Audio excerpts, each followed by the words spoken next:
There we go. We're back. I'll put the timer on for 5 minutes and let people catch up. As you can see, I have the poll that I posted like a week ago. The order you see is the order we're doing them in, so no arguments. Hey, Lemon. Hey, Luke. Hey, Crimson.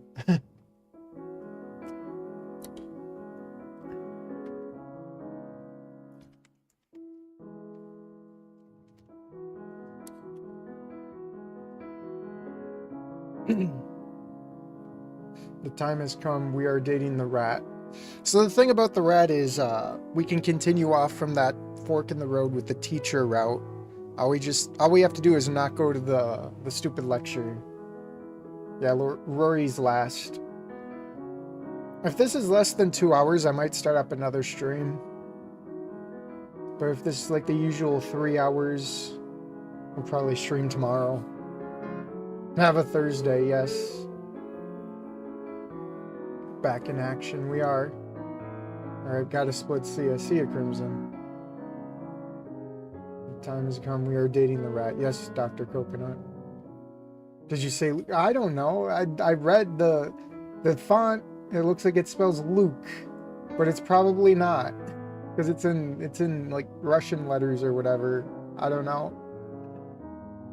Start again. Yeah, we're doing shortcut. We're doing the shortcut. You know what? That'd be a perfect excuse for you guys to go download the game afterwards. How about that?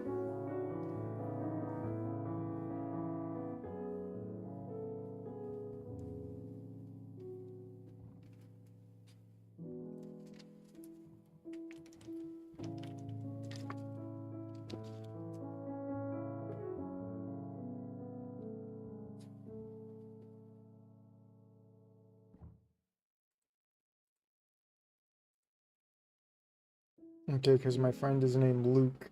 Okay, I get it. Okay, it is Luke. Cool. Porco, I have no PC to download it with. I don't know. Jerk pork. You'll get a PC eventually, and maybe by that time the full game will be out. You never know.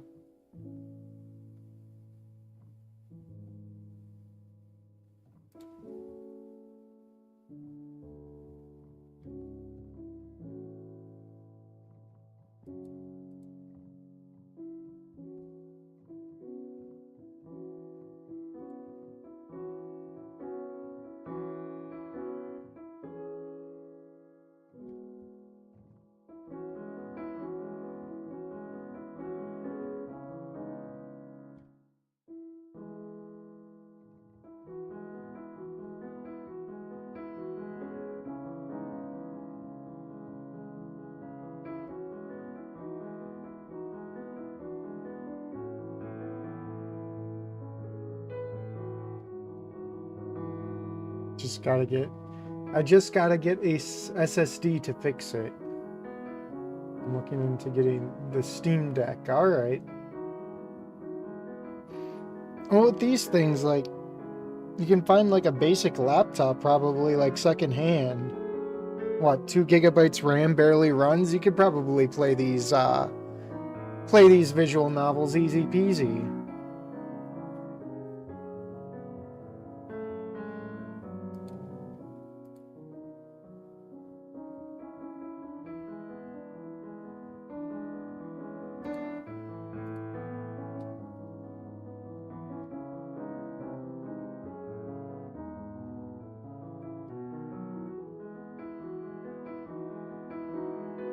Alright, last half minute.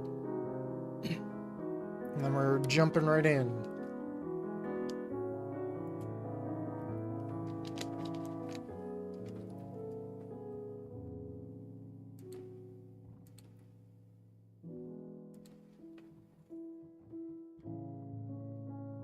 Get a cheap PC and put Linux. I don't think this one runs on Linux. I don't know. It was either Mac or Linux that this doesn't run on. Coda specifically. I'm so glad that Rory got a 6%. Well, there's some people who like goat or RAM or whatever. There we go. Dismiss the alarm and we'll get started. I'm not forgetting this time. There we go. Alright, I think this was it.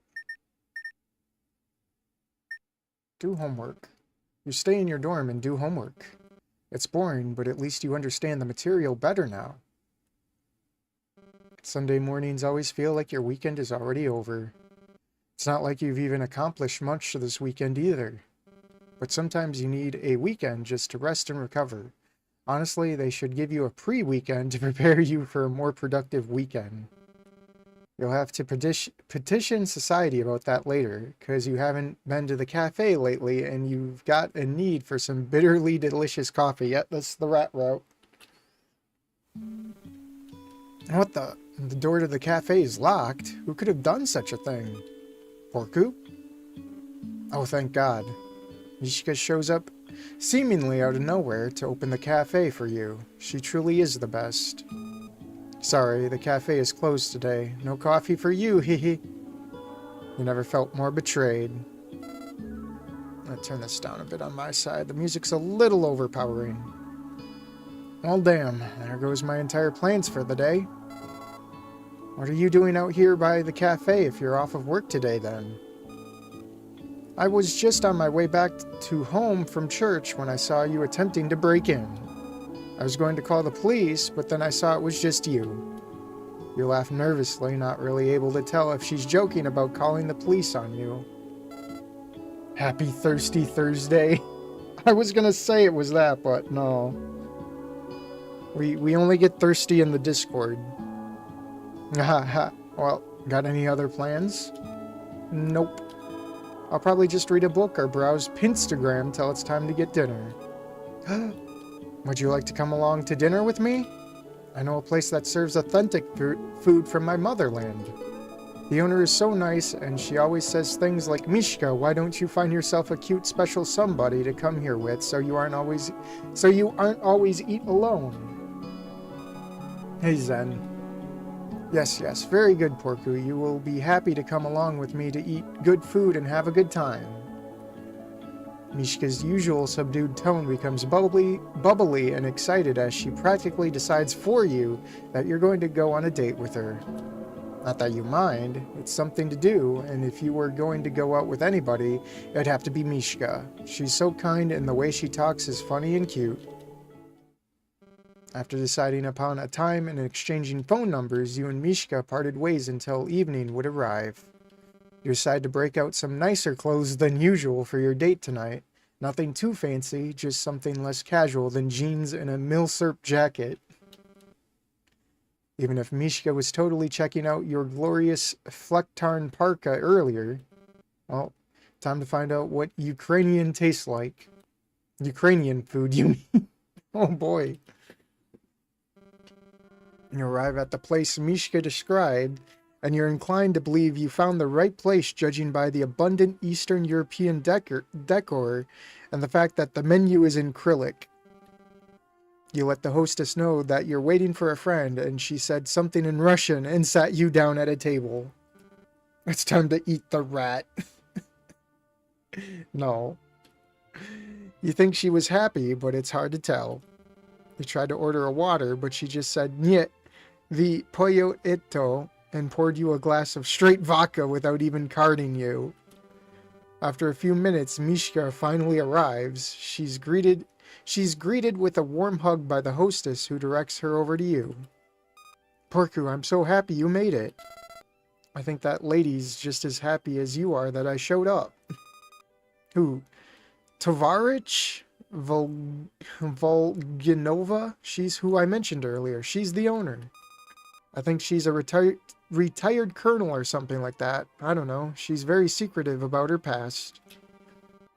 You chance a glance over at her, and she gestures that she has her eye on you before walking up to a table with another glass.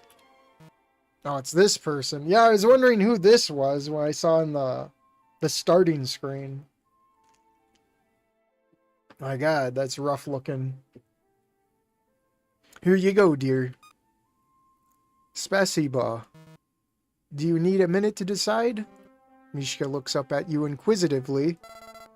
Why don't you order for me, Mishka? I'm sure it's all good. Sure, I'll have Crunchinki e Kotleta Polkivski would be a good introduction for Porku. Yeah, Dama you. Could we get a Varinsky, please? Damn, she has a gun on her. Does she? I don't know. I'm sure that's probably going to be changed up later. Zibchadno. I'll have those Varenki out for you in a few minutes. God, I'm going to be butchering everything here, guys. Bear with me. Volginova disappears behind a curtain, leaving you and Mishka alone in the restaurant with some kind of Russian classical music playing in the background. Former KGB. You and Mishka idly chat and sip on your drinks for a few minutes until Mishka excuses herself to the restroom. A short while later, Volganova shows up with the appetizer Mishka ordered and places them on the table, and she just sort of stands there intimidatingly. It's starting to freak you out, so you try to say something. Mishka just went to the restroom, but she should be back any... You seem like a nice girl. Oh, actually, if you break her heart, I promise you I will break every bone in your body in half twice. That's all she says before turning around and walking back into the kitchen. Porku, you don't need to try to say it. A moment later, Mishka reappears, her cheery mood completely contrasting with Volganova. Broken Russian and dyslexia. What a combo. Only in a pork stream. Yes. Yes, that's me. Now let me get some water.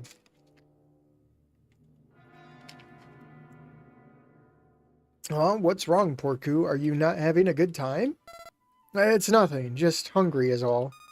Oh, you didn't have to wait for me to come back before trying the Varensky. You have to admit, they smell really good. Mishka grabs one and takes a bite out of it. What are they, anyway? There are, like, I think you call them dumplings? It's just cheese and stuff inside a bread thing. You will find many Ukrainian dishes can be described as a thing inside a bread thing, haha. You take one and pop it into your mouth. Oh, fuck, it's hot. Try not to look like a total idiot in front of your date. You try to cool your mouth with a nice big sip of Ukrainian water. Oh boy, this is already turning out to be a fun night. Mishka giggles and sips her drink. You wonder if Volganova gave her vodka as well. So if we fuck up Mishka on the full release, we will probably die. Probably. We're gonna go for all endings. And not by the virus. Yeah, we're gonna speedrun death. Sometime later, Volganova arrives with your main course. It appears to be some breaded chicken for you and a meat roll thing for Mishka. You silently thank Mishka for ordering you something that looks normal to you. Want a bite of mine? It's got mushroom and carrots and beets inside. You don't want to hurt her feelings, so you go for it. I'm sure. You hesitantly cut a slice from Mishka's plate and dump it onto your own. She's looking at you expectantly, so you quickly look away from it and put it in your mouth. To your surprise, it actually doesn't taste that bad. It's like a dumpling, but instead of a bread shell, it's a meat shell. When full release. Yeah, it's gonna be a while, Zen. Retired colonel who most likely worked in the interrogation department, nicknamed the dentist. Not exactly the most appetizing thought, but sometimes food tastes better than it looks. You give Mishka a nod of approval and wash it down with a sip of vodka. So, what do you think? I liked it, but I think I'll stick to my cutlet of kifski frisky thing. God, why do Eastern European languages have so many consonants right next to each other all the time? Mishka giggles at your struggle to speak her language. Oh, believe me, I have many complaints about English language. So many useless letters and redundant words. Why make it so complicated? You haven't seen useless letters until you've read French. You and Mishka have a nice time bashing different countries and cultures until you finished your meal. So we got to be racist with the rat. That's amazing. And Volganova comes in with a mint for the both of you. This is all Matrix. Well, how did you enjoy it? It was very nice, thank you. Skeptical of your words, she looks to Mishka. We loved it. Blagar vas. Olichna, don't worry about paying for the meal, though I will expect you to pay for my dearest Miska's meal next time, young lady. She points at you and stares directly into your soul, but Mishka just laughs it off. Don't be so old-fashioned. We can split it next time, right, Porku? Given how well this date went, your heart skips a beat when you realize Mishka enjoyed it as well and is already asking to go on another one. Of course, I'd love to do this again sometime. Mishka wraps her little arms around your body, giving you the tightest hug you ever experienced from someone shorter than... She's short? She's short? No, bro. She's tall. No. I'm gonna have a problem here, guys. No way she's short. Dev, you're gonna have to fix this, dude. I cannot stand with having her be short. It's injustice. Give her a foot or two. Thank you, Porku. Volganova gives you a pat on the back. 5'3" rat. Hirosho, have a good night, you two. Good night, Torivashi Volganova. Thank you for the meal. You walk Mishka home underneath the stars in a cool autumn air, wondering what could be more perfect than this. The next few days pass by surprisingly quick. You spend a lot of time hanging out with and texting Mishka before and after class. Short is good too. She does not look short, dude. You know who's short? Ava is short. Ava's fucking short. Rose is fucking short. Before you know it, the next weekend is here, giving you another opportunity to go out. What is this game? This is Coda. Coda VN or something. It's hard to find. I posted a link to it on the first stream. You wake up to the sounds of rain against your window. As peaceful as it sounds, this is going to throw a wrench into your plans with Mishka today. You're supposed to go for a picnic with her today. Hello, Porku. All ready for today's date? Yeah, but it doesn't look like this rain plans on letting up anytime soon, and I don't want to eat soggy sandwiches. That's okay. We can still go for a walk like planned. All right. I'll meet you outside the cafe, okay? Okay. See you soon. See ya. You don your finest Milsert parka and head out. Well, the game is not helping me at all, Lemon. Yeah, it's you got to look up like Coda VN or something. It's on itch.io. You'll find it. I know you will. My disappointment is immeasurable and my day is ruined. Pretty much. She was wearing platform shoes all this time. She's really just freaking short. You'd never see her legs. That's if she took off the coat and you'd see her legs, you'd see that she's wearing those fucking platform boots or whatever. Check the stream name or description. Yeah, check the first stream. The rain was cold and relentless, already soaking through your supposedly water-resistant threads of your jacket. I hate when that happens. Worth it to see Mishka, though. You wait under the awning outside the cafe, mindlessly rereading your texts. The smell of ozone and lavender fills your nose, and you hear something scuttling near you. Before you can look over your shoulder, you feel a pair of petite arms wrap around your waist from behind. Gotcha! Hee. I don't know rats were predatory animals. We're opportunistic. Mishka lets go and walks in front of you. Walks around in front of you. A new perfume. I like your hat. I like your hat. Dakuyu. It's a Ashhanka. You humans invented them to keep your ears warm. But I don't like not being able to hear, so I cut holes in mine for my ears. Don't they get cold? In this weather? Yet, this is like Ukrainian summer. Isn't that a Ashhanka? Yes. So what are we going to do since our picnic is ruined? I figured we could just walk around and enjoy the rain. Yeah, we're in Coda finishing up this game. Yeah. Sounds good to me. You hold your hand out and Mishka takes a hold of it as you walk back out into the increasing downpour. As boring as it sounds, you end up having a fun time just walking around town in the rain with your rat girlfriend. We gotta do Ava and Rori next. Yeah, if you looked at the intro of this stream, I posted the poll and we're doing it in order. She tells you stories about her life in Ukraine and how she had trouble adjusting to the American lifestyle.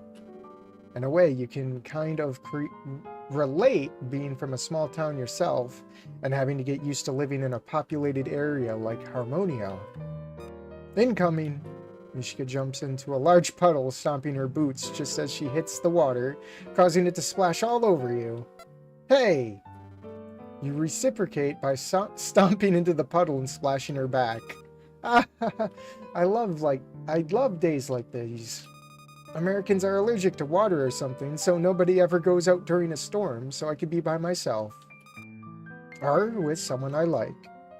I feel like I'm home. Mishka, you think maybe we should go inside? That lightning's getting pretty close. Isn't it great?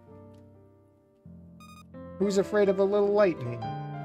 Even with her fur damp from the rain, you can see the tips of her fur start to stand up. Uh-oh. Wait, doesn't that mean... Oh shit, Mishka!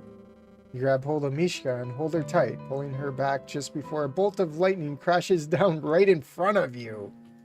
Really? Mishka?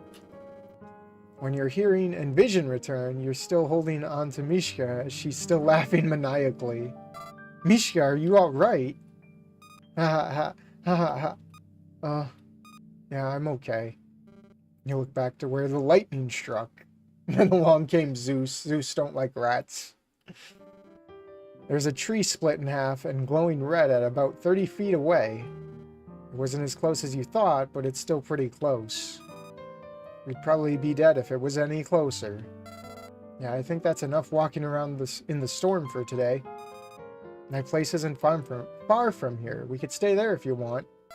Yeah, that's a good idea. You hurried back to Mishka's apartment and got out of your soaking wet jackets, shivering. You were shivering from the cold, but you think Mishka was still shaken up by the lightning strike. She became a lot quieter and less responsive. You made some coffee that went untouched as the two of you fell asleep in each other's arms. It's been a few weeks since you started dating Mishka.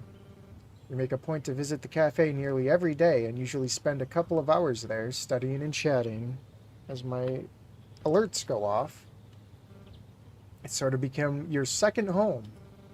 Oftentimes you help Mishka clean up and close down the shop, then walk her to her apartment while holding hands.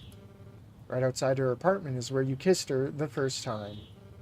It was a cold night, but you really didn't want to part ways just yet, so you both stood out there talking until you ran out of things to say. That's when she suddenly stood on her tiptoes and gave you a kiss on the lips before quickly saying goodbye and running into her apartment. Thunderbolts of lightning, very, very frightening. For a rat, she sure is pretty mousy. You like that about her, though. She's cute, modest, chill, and likes spending time with you without being clingy about it. That's why you're excited to go to a local fair with her tonight.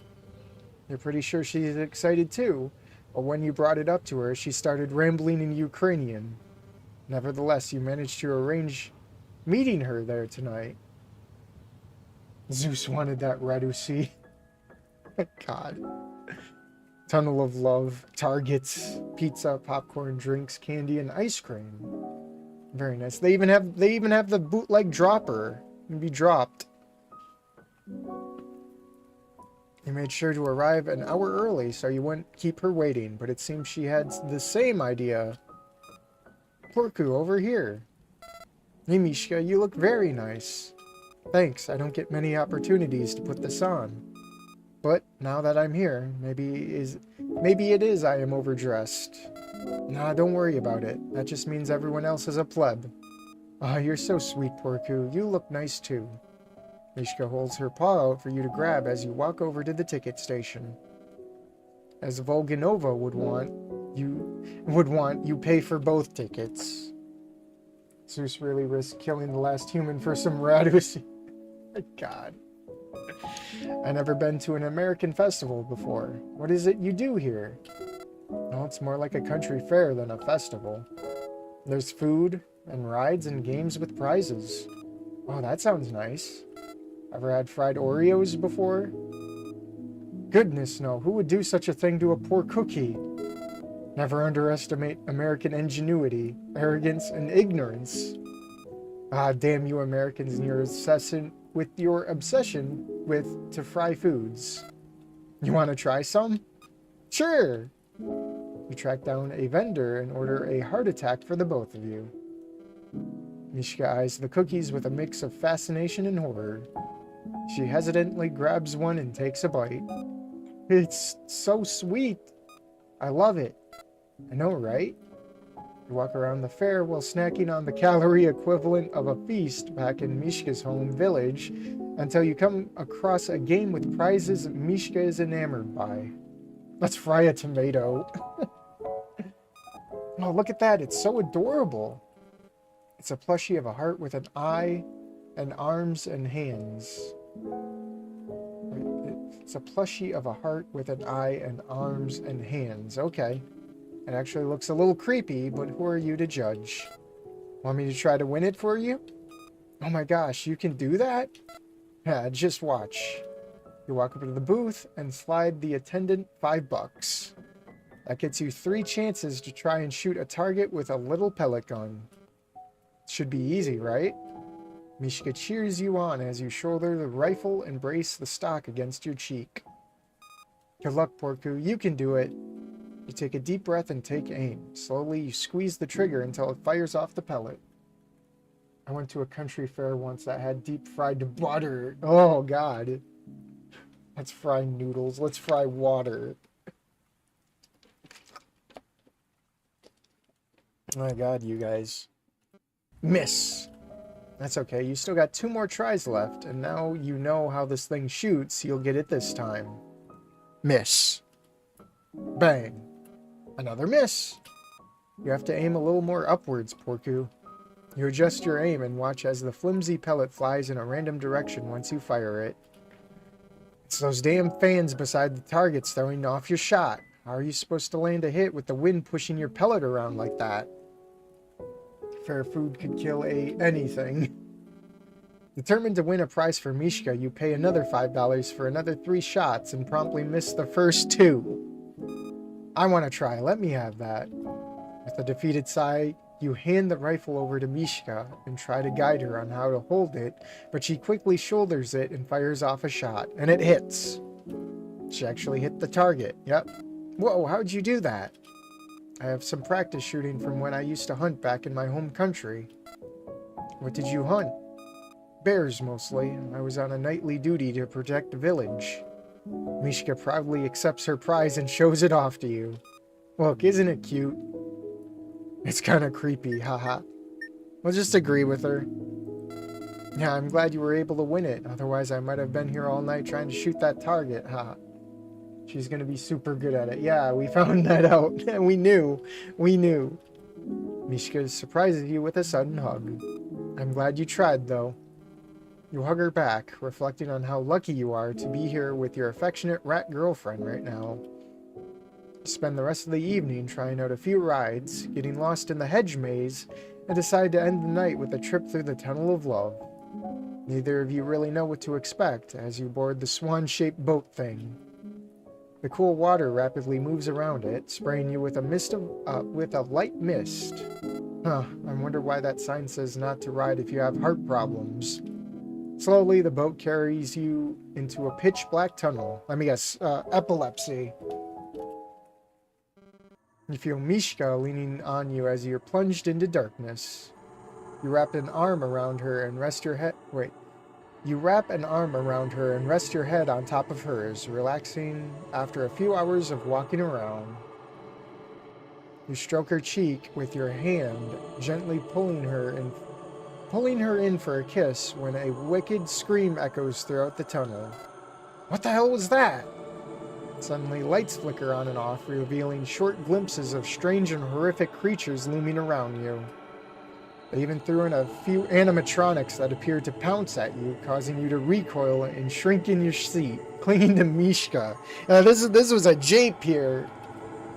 She seems to be having a good time, giggling at everything while other jump scares get a shriek out of you. Eventually, the horror ends and the tunnel goes back to being a calm ride in the dark. You sigh and finally relax, letting go of Mishka. Haha, did you have fun? That was not what I was expecting. Hey, Ramon. It was great. I want to ride again. It almost gave me a heart attack. Aw, you poor thing. An F reference. This song, though. Is this even a song? Mishka pulls you into a hug and kisses your cheek, making the ride worth it in the end. Soon, though, you see a light at the end of the tunnel, indicating the ride is about to end. You stay prepared for any last-minute jump scares, though. You end up going on the ride again, though Mishka practically had to beg you to get on it. Thankfully, it's less scary the second time, and you got more time to smooch on your rat GF. As the night comes to a close, you walk Mishka back to her apartment. I had a wonderful night with you, Porku. So did I. I haven't been to a fair since, like, middle school. I've never been to one at all before tonight. I'm glad you enjoyed it. I never had so much fun at one. Wait, I never had so much fun at one. Autocorrect sucks. You continue chatting. Is this the title music? You continue chatting with her until you get to her apartment. Here, I want you to have this. She holds out the heart plushie she won. Oh, you don't have to do that. You were the one who won it after all. Yes, but I wanted to give you something for giving me such a lovely night. You take hold of the plushie. Well, if you insist. I've also got something else for you. What is that? Mishka takes hold of both your hands and looks up at you with the starlight glimmering in her eyes. With a cute blush on her cheeks and an adorable little smile, she leans in and gives you a kiss that feels like it'll last forever. I've heard this song before. I don't know where. It's the title. You close your eyes and kiss her back, wishing this moment would never end. All good things must come to an end, however. And after a few seconds, she stops standing on her tiptoes, breaking the kiss. Porku? Yeah. I love you. I love you too. You might have said that a bit too eagerly because she breaks into a giggle fit. I'll see you tomorrow at the cafe, okay? Definitely. Good night. Good night. She turns and goes into her apartment, waving to you as she closes the door. You head back to your dorm, happier than you've ever been in your life. Your test results leave much to be desired, class. Is this, what was the super fast button? Was that control? Yeah, it was. Sorry, I'm too busy for that. Yeah, you're gonna need to pay more attention in class from now on. Damn it, you're tired, but you have so much homework to do. After studying for a while, you realize you never actually took your pill. Damn, what's with all these midterms? You almost forgot you're dying. The summer of the Fibonacci sequence of arbitrary length, blah, blah, blah. Yeah, it's stuff we've already read. Much better. God damn it, you forgot. Yeah, it's the pill thing. Like, it's not stopping me from hitting control. Wait, you whip it out and you see you've got some unread text from Mishka. Oh, this is where we drunk text her. Oh, boy. It's okay, Lemon. Take your time. Okay, best girl. I don't understand. Is this some kind of American humors? Haha. You hesitantly scroll up to see what it is you sent her. Oh god, what is this? It's the flat earth. That flat earth. What the fuck is wrong with your brain? You never felt more embarrassed in your life. You feel so bad for subjecting Mishka to this. This was so unlike you. Have you seen this? You send a text saying you're sorry. Skip it. No, I shouldn't. Goodbye, thought. Go ahead and learn some French before coming up to the roof. Just don't keep me waiting too long. She goes, every time you admit the miss.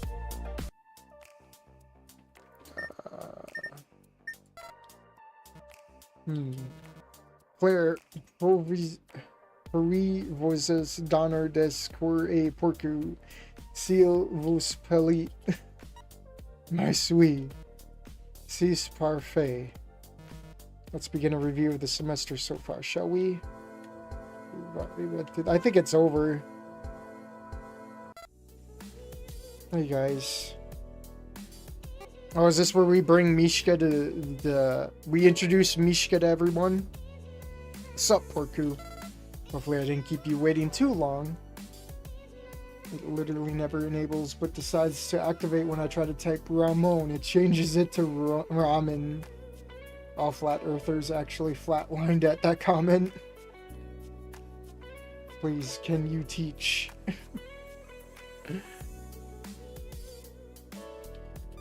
Nah, we just got here a minute ago. We did order drinks without you, though. I take it you didn't get me anything? Man, the game I'm currently playing really is screwing the vibe of this game. Well, maybe don't play the game. Nope, sorry. That's alright, I'll be back. Walk over to the counter where Mishka is hard at work making drinks. Hey cutie, come here often. Oh my god. Oh my gosh, Porker, you startled me. Haha. Yeah, sorry, how are things going? How are things going if I'm not reading like a robot? Busier than normal. It always gets this way before midterms and finals, though. Oh, would you hate me if I added one more order to the list? Of course not. It would be the usual then. As always, no problem. You'll hang around the counter chanting with Mishka as she finishes up everyone's drinks. When she's done, you and her grab a hold of them all and carry them over to the table your friends are sitting at. Revit, do you mind if I sit with you all? Of course not. Diakavu. Mishka passes out drinks before getting settled in a seat norm next to yours. Porku, aren't you two, like, dating? No, I could finally make it. Welcome, Josh. Final Fantasy VII Rebirth. Yup. You wrap an arm around your tiny rat GF and pull her close. She is not that short. If she got rid of the hunch and stood up straight, she'd be taller than Ava. She's not that short. She responds by nuzzling your neck, her whiskers tickling you. You're so cute together. Aw, thanks. You and Mishka take turns sipping from your coffee cup while just chatting with your friends and having a good time. Mishka's always been super friendly, so it's no surprise everyone gets along with her. When it comes time to go back home, you wave goodbye to everyone except Mishka, who walks you back to your dorm. Must be closing time then. A couple of days later. Hello, are you ready for our date today? Yep, I'm just about to head out right now. Yeah, I'll meet you there. She sends you another message composed of a bunch of acrylic characters, most of which your phone can't even render. You grab your jacket and speed walk out the door, eager for your date. In your haste, you turn a corner and bump into someone. Yes, the postum, don't care. Get out of here. And this is where we break up. This is where we close the game. Thanks for playing. More to come in future updates. Alright. So, Ava Route. This route wasn't that bad. I think the most worst thing I had to criticize was the rat being short. Like, I could understand a mouse being short, but a rat? Come on now. Rats should be tall. Mouse should be short. Ah, the other rat. You're not gonna meet her, boy. You're gonna die here, boy. What does that even mean? Yeah, I'm gonna go get another water ready, and we'll start with Ava's route. I'll be right back.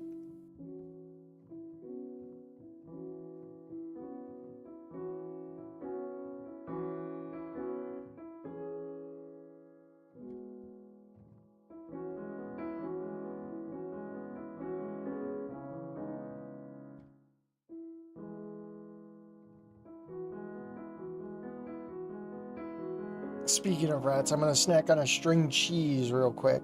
So give me like a minute.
Alright, cheese has been consumed. I can't believe we're like 42 minutes in. It feels like that just blown right by.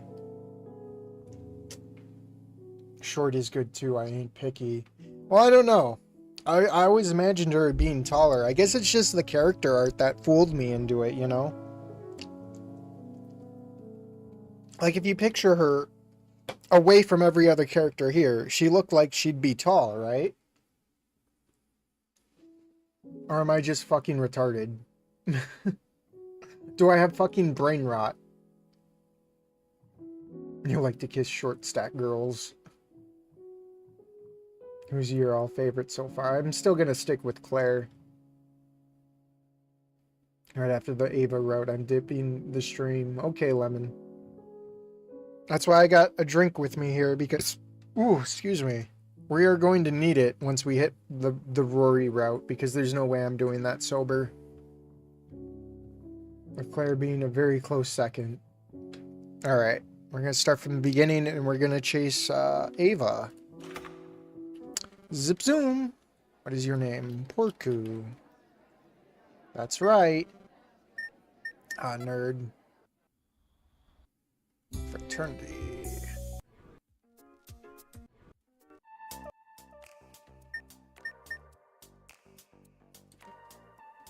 Don't need a study partner. Not sure, because you're... When you have one, you have to have the other, I guess. They are attached at the hip. Sir, that sounds cool. Yes. Claire pulls you into a suffocating... I can't skip this. Apparently this is new text. Claire pulls you into a suffocating hug. Ava has to pry her off of you. Come on, Claire. We have a class to get to. See you tomorrow, Porku. Salut. Oh, haha. French words. Au revoir, or however they say it. Claire waves to you while Ava pushes her into the science building. I still can't skip. I'm gonna turn this down a little bit more on my side. It is loud. I just found out I'm colorblind. That news really came out of purple. What? Rip Gunner. We are not sorry for stealing Ava. The bird smiles at you before flapping her wings and taking off into the sky to wherever her own class is. Bye, Porku. You suddenly feel very tired. Social interaction always makes you feel drained of energy, so you decide to retire to your dorm. And then we zip zoom. We can pay for ourselves. No, we're gonna pay for them because that'd get them to like us. Zoom. Zoom. We're gonna talk shit about Gunner. Because This is our girl right now. Tastes like piss. Gotta get a minor. Turn off your umbrella. Hoisting with skirts. Not in fact chicks. Actually, wait, I probably should go back to that. I'm sorry. We probably shouldn't piss off Claire if we're trying to get to Ava. But then again, we really have to hit it home that we're going for Ava. I don't know. Here, let's save just to be safe. We'll save here again, and if this fucks up, we'll come back here.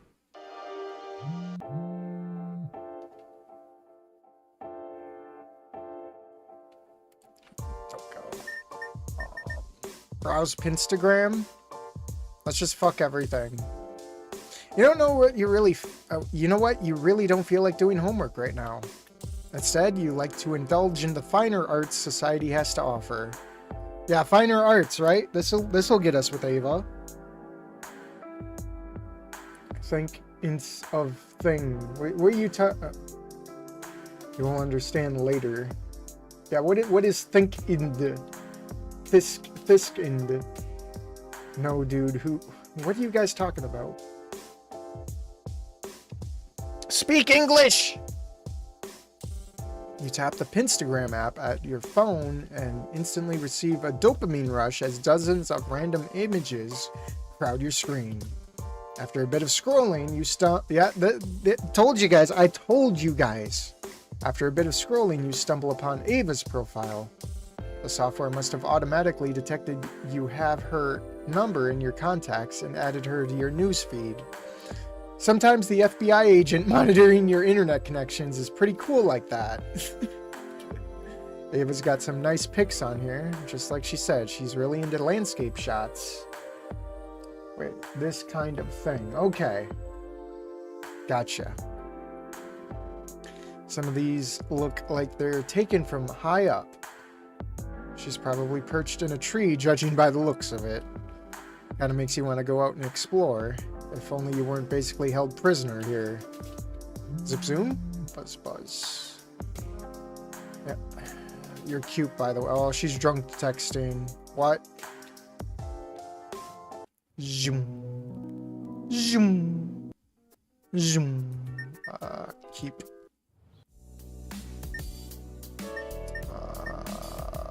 Offer, I guess. Just thinking of filming that. Yeah, this is Ava's thing, so we gotta be like, that sounds fun! That sounds fun. I'd love to go with you. Sweet, you don't mind if it's haunted, do you? Because it's probably haunted. No, haunted is fine. You two are so cute. We are not. Chill, I'm just joking. What about you, Claire? You got any epic plans? Nothing too exciting, just going back home and to visit family and stuff.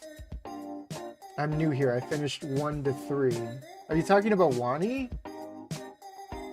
Finished 1 to 3. Where's Chris and Ario? I don't know. He's probably playing Dauntless. I don't know. He probably has the stream on in background. Actually, there's probably would be an FBI agent analyzing his internet connection since we are the last human. Probably. Couldn't wait until Thanksgiving or Christmas to go back. I only live a couple hours away, and my siblings are actors in the play they have going on at my old middle school. It's actually the same play I performed in when I was their age, so I'll be glad to cheer them on. Oh, now you're the one who's being cute. I guess we're all just a bunch of cuties on duty. You swear you could feel your brain physically cringe, yes. Claire, you're a nice girl, but fix yourself. That's a drink right there. Alright, Crescenario has a bird as a profile picture. No, the one you're playing. Then what do you mean by 1 through 3? Oh, are you talking about the streams? Here, I thought you were talking about endings. I'm sorry. But yeah, thanks for watching. Welcome to the stream galaxy. Oh, the corner of your eye, you see Gunner approaching. We gotta kick him in the nuts. Sup, guys? What's a bunch of cuties like you doing out here in the open? Hi. Hey, yo. We're just discussing our plans for Friday that don't include you. Nice, I'm going on a fishing trip with Rory and the other alphas. Whoa, Rory's an official alpha male now? Yup. Based. Good for him. Who's Rory? He sounds hot. He's the goat. The goat. He's the ram. He's not the goat. He's the ram. Anyways, what are your plans? There's more than just 3 endings, I know. Porku, that's our job to fix her. He's probably talking about parts. Yeah. That's our job to fix her. No, Claire's mine. Okay, guys, I'm not sharing. Me and Ava are going to an abandoned hospital to take photos and stuff. My brain is now physically cringing now, too. Yeah. Oh, that sounds fun. I shoot pretty much every day. Maybe you can come next time. Yeah, next time. He looks so sad that you stole his chance to hang out with Ava. Sorry, Gunner. Well, I have a lot of homework to get started on, so I'll see you all later. See ya. Good luck. Laters. Bye. Gunner walks off with an obviously fake smile. Damn, you're starting to feel bad about cucking him out of some alone time with Ava. Do I really feel bad, though? You spend a little more time chatting with the girls before heading home yourself. Porcupine, then why would you stream Claire Route if you don't want to share? She was my first choice. Once again, you can't, for the life of you, remember. Wait, Zipsoon. Don't look at Rose's answers. We're a failure. Sigh. At least you get to hang out with a cute bird who might be into you today. Hey. Hi. So, are we going to this old hospital today? Yep, I'm ready whenever you are. Where exactly is it? Hang on, let me get the coordinates. She sends you the coordinates, which opens in your map app when you tap on them. You can barely tell there's a building there from the satellite images since it's so overgrown with trees and bushes. Maybe he's a voyeur. What are you talking about? No, I felt bad. What do you mean you felt bad? That's what I'm talking about. That's why he's the goat.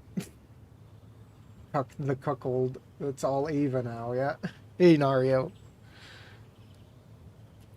Ava sends you a text telling you to meet her there in a half an hour. You prepare your backpack, stuffing it with a couple of water bottles and snacks, then proceed to head out. Wow!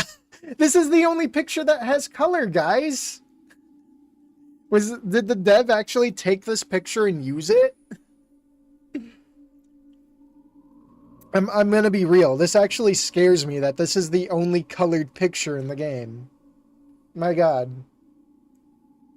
There you are. You were missing out on the Birdnussy. Or the Budussi. However you pronounce it, I don't care. Ava wasn't kidding when she said this place was abandoned. Graffiti lines the walls, and weeds grow over the cracks in the concrete. You'd be afraid to enter a place like this alone, but luckily you have a dainty liberal arts student to protect you. Colors in Coda? Yeah, I know, right? Actually, no, this is a drawing, actually. Well, no, it could be like a picture that was drawn over, I bet. Are we in high now or something? I don't know. Why are we here? We're here because of the bird. The bird is the word. The bird is the route. Look, this is where I escaped in 1969. It's probably been years since anyone has last stepped foot here. Careful not to get any diseases. Any functioning member of society, at least. Come on, let's get exploring. Oh god, another colored picture, dude. Oh, is it H? Oh, yeah, H is supposed to, like, be the... It doesn't get rid of the dialogue box, though. Dev, fix that, please. We want to enjoy the colors here. Wanted Birdnussy getting a crack den instead. Then you have been places. Bamboozled. Yeah, we've been bamboozled. Ava leads the way as you go deeper inside, pulling away some boarding planks and debris along the way. She looks around before deciding on a place to compose a shot and snapping a picture. That's not your usual camera, is it? Oh, this? I brought one of my old film cameras along.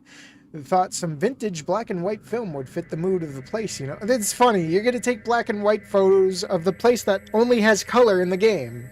Ava, I'm gonna punch you. That's not because ghosts can be recorded on analog, is it? Well, that too. She pulls a lever on the camera, loading the next frame. And it just wouldn't feel right shooting this place in color. I don't even think color film was invented yet when they built this place. This is unsettling. It is. I choose life. I think I'd be more afraid that I might be getting stabbed by a homeless guy. Yeah, that too. If there's another colored backgrounds, I'm going to go colorblind. Oof. Alright.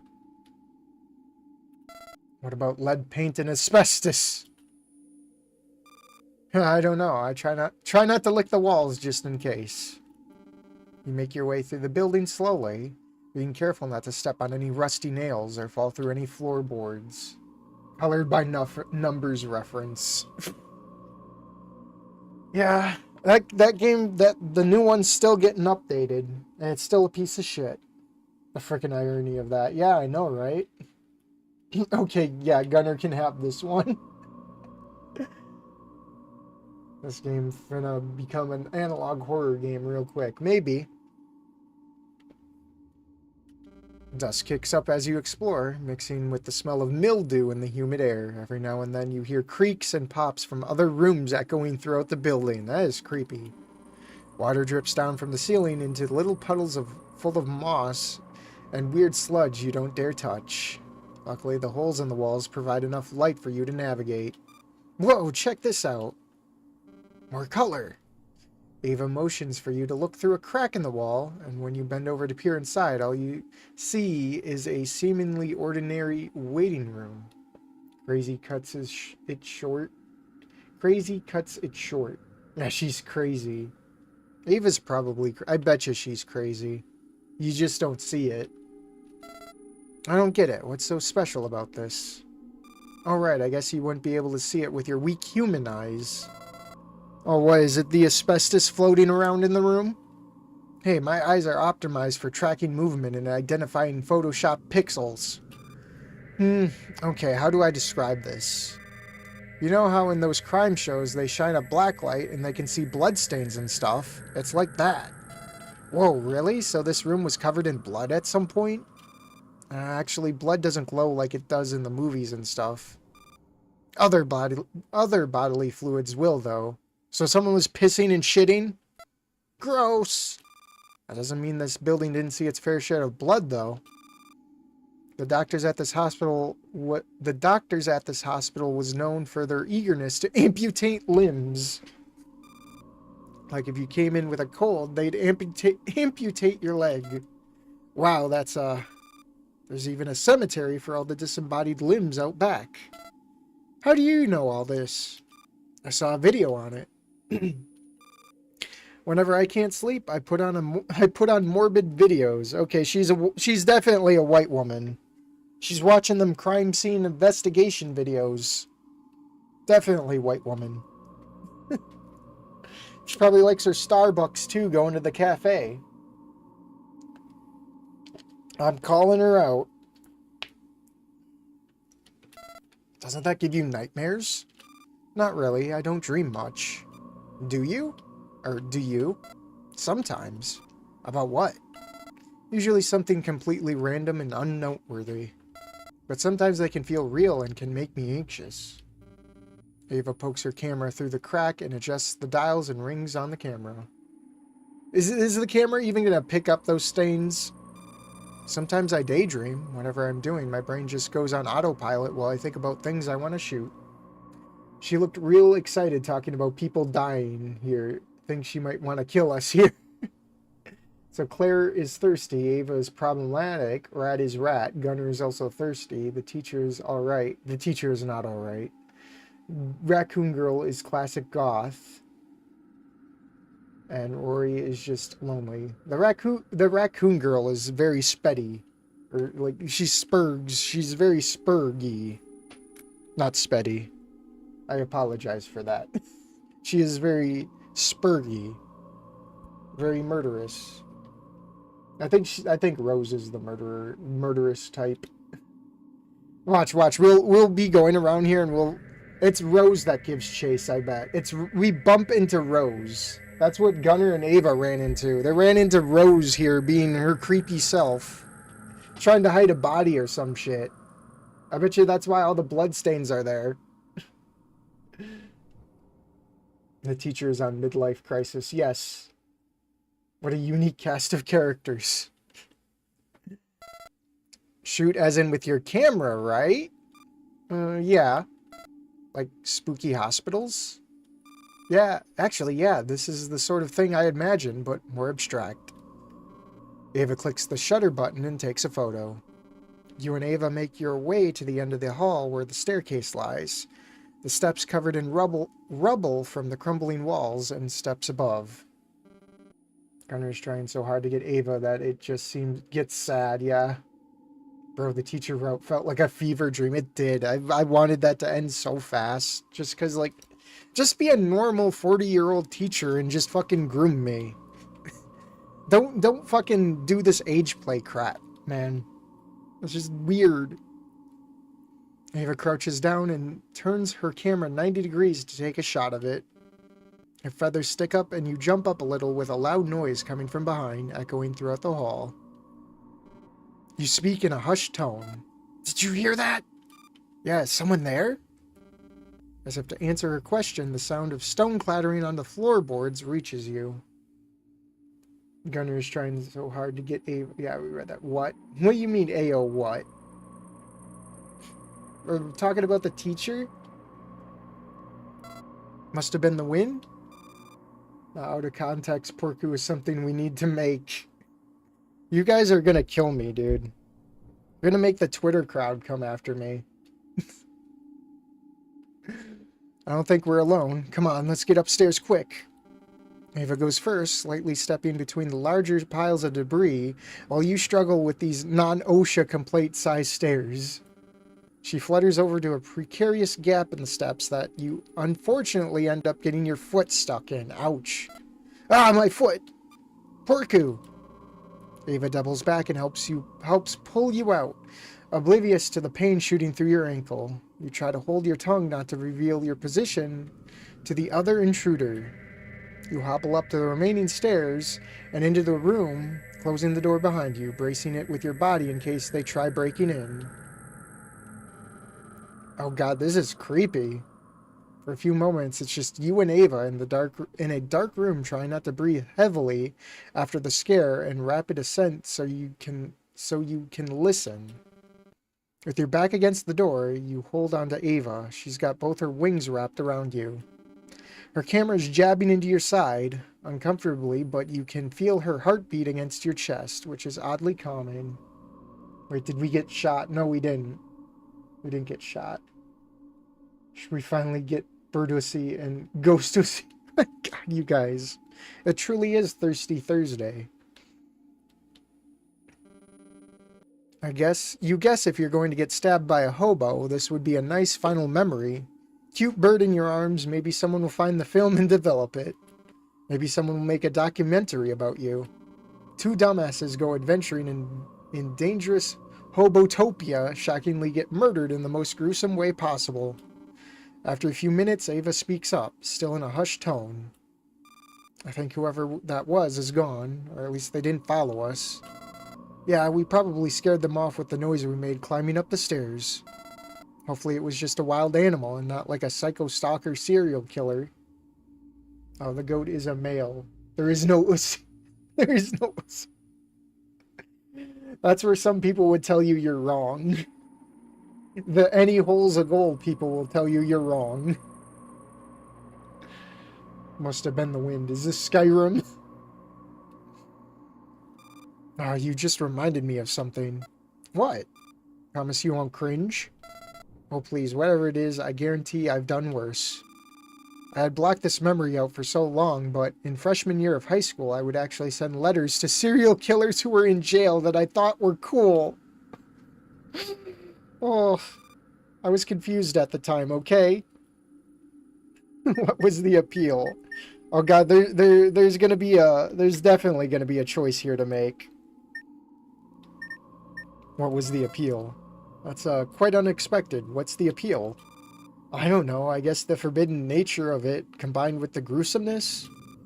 A murderer is just an interesting type of person.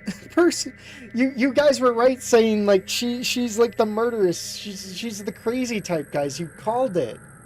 You guys called it. Leave. You need to leave. A murderer is just an interesting type of person. You just want to know what made you do it. Because you have to wonder if you could become a murderer too if you grew up just a little differently. You know, you're not just any regular schmuck if you had to get the guts to kill somebody. Why is that burb like that? Did any of them ever write you back? I don't know, my parents probably would have shredded the letters if we got any before I ever got a chance to see them. You feel Ava pull away from you. Careful, it's dark, and I don't know if this is the rusty nail room. Crick. A dim purplish glow gradually fills the room. I brought some glow sticks, good to have in case your batteries run out, or for creating ambience. And they're my favorite color. Whoa, Ava, your feathers. She's doing a fang, guys. She's fang. You are the burb lover. Burb brain go brrr. I knew she'd kill us while having sex. Good luck dating Ava. What about them? They're all pretty and stuff. Oh my gosh, thanks. I didn't really do anything special with them today, though. But you have patterns on them now. I've always... Oh yeah, because she could see them. We can't. I've always had patterns on them. That's just how they are. Wait, you mean the spirals? Yeah, those. Are you just now noticing them? They've always been there. Oh, okay. I think I know what's going on. She waves a glow stick over her winged feathers, and then patterns become more visible the closer they are to the light. Just like I was saying before, the glow sticks must be acting like a backlight when Coda fully releases. Knowing her, she's gonna get off to the idea of killing the last human in the world. That could be an ending, guys. Bang from China. With these, you can see what I see all the time. Wow, do all birds have that have patterns on their feathers? Hey Nario, can you see these normally? Thank God she is not strong like Rose. Or Rosa. Rosa or Rose? We would be dead. Why we just keep on getting different variations of blindness? Just the pretty ones. Ava breaks another glow stick and wanders further into the room. You coming? Oh God, Porku, what's with your foot? Huh? Oh, let me guess. You look down to see your foot bent at an unnatural angle. Oh fuck. Oh, holy, that looks bad. Stay right there. I'll figure something out. Ava looks around and finds an old wooden cane for you to lean on. Luckily, we're in a hospital, right? Her attempt at making light of the situation is appreciated, but now that the adrenaline is wearing off, you're starting to feel excruciating pain. God, we're so lucky, guys. Where's a nurse when you need one? Can you walk? We should get you to a real hospital ASAP. I need to go full bird mode for that to work. Full bird mode. Ava lets you lean on her as the two of you exit the room and head back down the stairway. It takes a long time, but you eventually make it back to the ground floor. Ouch. Nah, bro's just hitting the gritty. When she is 10 hot and 10 crazy, we call this the danger zone.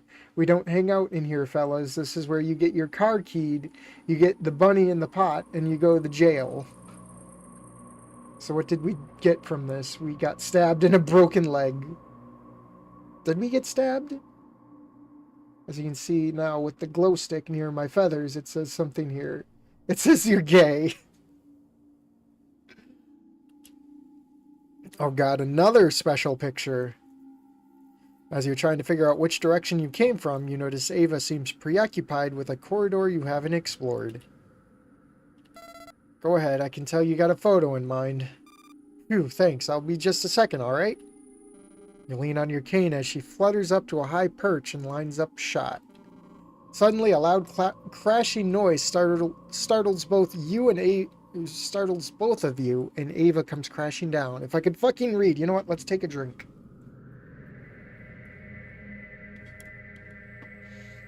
Someone's like heating up pizza or something. It's making me hungry. My God. We almost had Go Sushi. Claire's date was so much better. You get some. You get some. Eva gets you maimed. Yeah, Claire's was better. Shit, same brother. Imagine seeing a bird crack a glow stick and it reveals your IP. Nice argument you have. Sad I'm in your walls. God. There she goes. Ava! I'm okay. What the fuck was that? I don't know, but we better get out of here now before we get murdered. Or before I murder you. Don't you want to meet your serial killer husbando? Shut up or I'll leave here without your crutch. I'll leave you here without your crutch. Okay. Okay, let's just get out of here. Which is that way, I think? I'm not sure. This place is like a maze. You poke your heads out of the room you're in. Do you see anything? Nada. Wait. You turn your head to the direction she's facing. Wasn't that window boarded up earlier? I don't remember. There's a lot of boarded up windows. Looks like it leads outside. I'll help you through it. Ava puts forth her best effort in pushing you through the window, though a petite bird lass like her is unable to offer much help. You basically get your upper body into the windowsill and then roll over the edge. Hold on, let me take a photograph. Don't pass out now. Oh god, this is still colored. My god. With the last bit of sunlight fading from the sky, it was hard to see exactly where you were crashing, and Ava wasn't waiting around to get murdered just because your foot hurts. This doesn't look like a hospital. Fortunately, you only feel nice soft grass on the ground and not broken glass. Any minute, vibration in your foot still hurts like hell, though. Oh, any minute vibration, sorry. Ow! You alright there? Here's your cane. As you stand back up, you swear you can hear footsteps in the grass. And yep, that's definitely a pair of eyes staring at you. Oh god, fucking Gunner. Porku, Ava, sup? Gunner, what the hell are you doing here? Oh, you know, some urban exploration, urbex as they say, which I'm totally into, by the way. I thought you had a fishing trip with your frat today. Oh, that, we decided not to due to ethical concerns about fishing. Did you know that yellowtail population has decreased by 81% since 1913? I just thought that was interesting. That's probably something she'd say during sex. Coda risked his safety to get these pics. Or just went to Google Images. Either or. Had to do a draw over on him or something. Crazy thing to say in the middle of an abandoned hospital that you could use on a bed. I'll start. See that? It's moving. Nearly risked meeting IRL Ava. She's gone crazy. Hey, Gunner. Hey, you can have her. I'm out. Hey, is your foot alright, Porku? I'm no expert in human anatomy, but I don't think you can twist yours back 180 degrees normally. Ouch. Yeah, it's definitely sprained or something. Damn it, Gunner. We thought you were a stalker and Porku got injured because of you. Hey, don't blame me because Porku clumsily tripped over their own feet. It's not like I pushed them down the stairs or anything. Oh, whatever. Let's just get Porku to a doctor. You can carry them since you're the most responsible for them getting hurt in the first place. Fine. You kind of tuned out of the conversation. This hospital sucks. Can you go home now? Your feet hurt. I feel sorry for Gunner. Gunner gingerly picks you up in a bridal carry. Oh god, this feels so nice. What the fuck? Sorry about all this, buddy. I really did just want to hang out and stuff. The trip to the hospital is quiet and tense. We're back again, guys. Well, I expected to see you again soon, but not something like this. You're lucky to have friends to drag your ass here all the time. It's a bonding experience. Again, super sorry this happened, Porku. I'll make it up to you, I promise. You better. You played your part in this happening too. I reckon you owe Porku something too. I'll leave you all to figure out that on your own. Porku, you're free to go whenever, or you could stay the night, I don't care. So her foot's been mangled back into place, huh? Gunner is a stalker. Bro is going to suffer no matter what he gets, Ava or not. Gunner Route when. You sip on the complimentary juice box she gave you for being brave while she twisted your foot back into place and nod. Ouchies. Oh, I'd scream. Gunner and Ava awkwardly stand around looking at the ground in opposite directions. I'm gonna get cucked now, guys. You cough to break the silence. So, that was a fun day. Even if I wasn't already traumatized by hospitals, I sure will be now. Yeah, this place is even spookier than the old abandoned one, huh? You gonna stay the night here or go back to your dorm? Oh boy, this is probably a choice too. Screw this place. Yeah, no, screw this place. I'm going home. Gunner hands you your crutch as you get up into a sitting position and begin to stand up. I can carry you back if you want. That won't be necessary. You gonna be okay? I think so, aside from the nightmares of getting stalked by hobos. Yeah, something like that would stick through me all night. I'd be having reoccurring nightmares about that. Good job, Ava. You shattered the last human on Earth's ankle. Well, Ava, that was nice, but I gotta go take a shit and get my leg fixed. Bye. Oh, you want me to snuggle you tonight and protect you? Oh God, here we go. This is it. Spill your spaghetti. Spill your fucking spaghetti. We can all snuggle together at my place. We gotta spill the spaghetti first. We'll come back, guys. No thanks. That's what my tulpa waifu is for. You have a tulpa? Fuck, why did you say that? That's so cool. Really? You should tell me about her. Maybe later.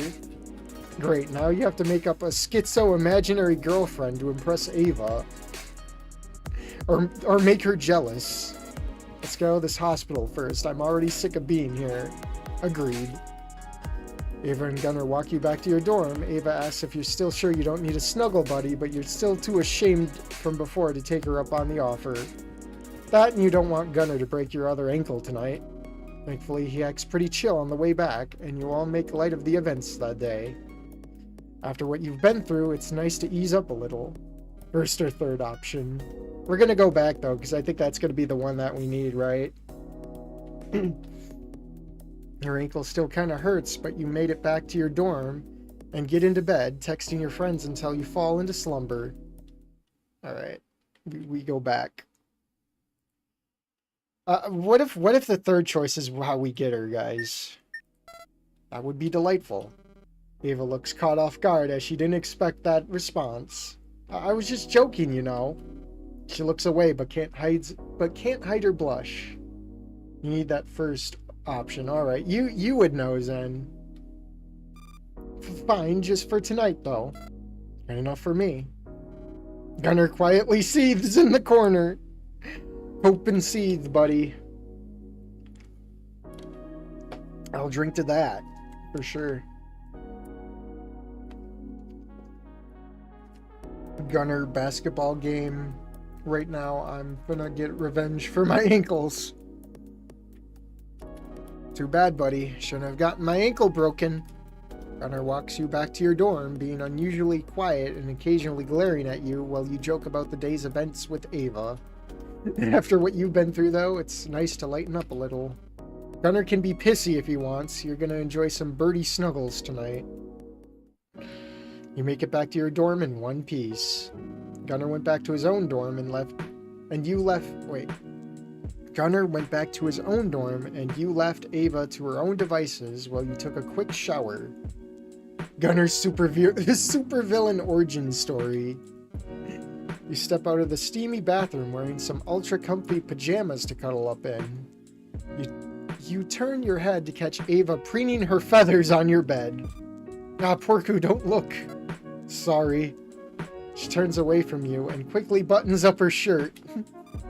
You should knock for... Hey, whose place is this? Whose place is this? It's my room. No, I could have been nude. Is that foreshadowing? No. Dang. I came here for friendly clothes-on cuddling. No more. And there's vocals. I'm turning that down on my end. Jeez.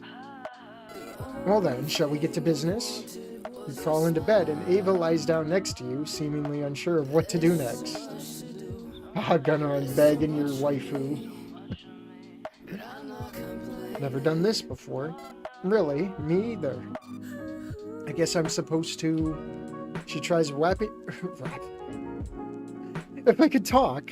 She tries wrapping her wings around you, but she struggles getting the one between the mattress and your body. God damn it, why is this so difficult? Here, let me just... You try holding on to her, but run into the same issue. Once you get your arms around her, the one pinned between her body and the mattress loses blood flow. This isn't very comfortable, is it? Not really. We can just sleep next to each other if you want. Deal. Now give me back my arm before it needs to be amputated. You eventually find a comfortable position facing away from each other, but at least you can feel her soft feathers against your skin, which feels nice. Cap. Fuck you mean knock first, it's my room. Yeah. Soon you both fall asleep. Maybe it's because of your bird guardian, but you don't have any nightmares. Snoot Saturday. You're woken up earlier than usual by Ava's stirring. It's not even daylight out, and she's stretching and chirping and tweeting. On Twitter. Morning. You made an unsatisfied caveman grunt as your natural desire is to sleep in. Ava gets up and awkwardly wanders around the room, yawning. Did you enjoy the snuggles? Mm-hmm. How's your ankle? Hurts less today. That's good. You just gonna stay in bed all day? You take a look at the clock on your phone. Only probably another 4 hours or so. Well, I'm gonna head out and find a good place to take some shots before the sun comes up. Have fun with that. You roll over and bury your face in your pillows. Wait, is she mad at you or something? Your sleepy brain is too slow to react, as she already opened the window and flew out, leaving a cool draft to chill your bones. The nightmare is going to be getting that Buddha seat tonight. Too tired to get up and close the window, you pull your blanket over your head and fall back to sleep for a few hours. The sun has come up and you're fully or mostly rested. Yesterday was a bit much. You need to relax and recover today. You suddenly recall something you had started to do to pass the time in recent years. You didn't have much else to do at home, so you began writing. Just writing whatever kind of stories popped into your head. It was therapeutic. Yeah, we've done that. I really should get back to work. Zip zoom. Of course we sit next to Ava, which we already did before. An uncomfortable silence passes. Everything okay? We're part of nature. Page. Quit reading. Leave. I'll give you 100. Oh, weren't you able to like get his 100 and still cuck him? Nah, we decline. We'll decline. Nah. I want to hang out with Ava too, Lamau. What the fuck? I thought we were bros! Yeah, we are, but I don't think she's into you. I think she's more into humans. Oh, fuck off! Dude, chill. If she likes you, she'd let you know.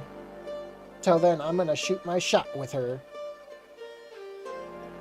Well, we're about to head out soon. Decline. We did decline. Sorry about the bad grammar. My autocorrect is just fighting me heavily and I'm being blind. That's okay. Hey, yeah, that sounds like a great time. Great. We'll come and get you right now. Okay, see you in a bit.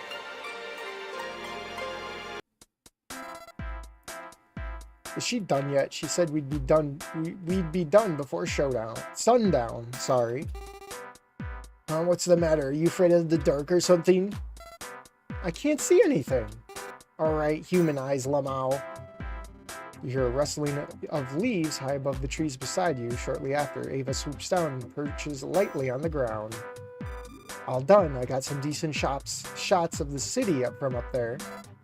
Great, can we go home now? Sure thing. Wait a sec, has anyone seen my lens cap? I thought you had it on you when you flew up. No, I gave it to you. I don't remember seeing a lens cap. Roar. What the hell was that? Mountain lion, maybe? I've heard some tales of strange noises coming from them. What about that? A chupacabra? Maybe some sort of Sasquatch? Sounded more like a skinwalker to me. Gunner shudders. Scuttles. Don't even joke about that! Wouldn't it be awesome if it was a spirit of the forest? Whatever it is, it sounds like it's pissed. We should leave before we get mauled, eaten, seduced, or any combination of those whatever lurks in these woods at night. Gunner starts down the trail back where you came from. Wait, what about my lens cap? Forget about the 2 cents worth of plastic. I'll buy you a new one when we get back. That sounded like Gygus from Earthbound. We're being chased by Gygus. Okay, what the fuck was that? That was not a natural cry. That sounded more distant that time. Good, can we please get a move on? Gunner grabs Ava's wing, dragging her down the slope with him. He's stealing my GF! Hold up, there's still some light out. Why does this sound like the angels from Evangelion? Gunner, we're not simping, we're pimping. We're not simping, we're pimping. Who fired Acero? So I want to get a photo of this mysterious creature. This could be a once-in-a-lifetime opportunity. Are you out of your mind? It's just a mountain lion or something. There's probably a billion photos of them on the internet. It's not worth sticking around for. Not to mention people get mauled by them all the time. Maybe it's just a regular wild animal, but I feel like it's happening for a reason. That sounds like someone blasting the wet fart to ever be let out by a living being. I have to see it for myself if this is a worthwhile shot or not, and if it's a little dangerous, then so be it. Nobody ever won an award taking photos in their backyard. This art is all about the adventure, bringing out the mystique of the world. Gunner decline is so real. Closer! Gunner jumps, startled by the noise. Did you just hear that? It sounded like it was telling us to come closer. Generally a bad idea based on every horror movie ever. That's it, I'm out! Jeez, what a pussy. Come on, Porku, you'll come with me, right? Alright, we gotta go with her, don't we? No, I'm a pussy like Gunner, let's get out of here. Sure, I ain't afraid of no ghost. Porku puts the perfect salt voice for Gunner. I knew I could count on you. Come on, the sound was coming from that direction. You and Ava quickly make your way through the woods. She holds onto your hand, guiding you through the darkness. The further you go, the more you start to regret your decision. Your caveman instincts are telling you that whatever is out there has a clear advantage over you and could kill you without a second thought. It's Claire. Claire's having a breakdown.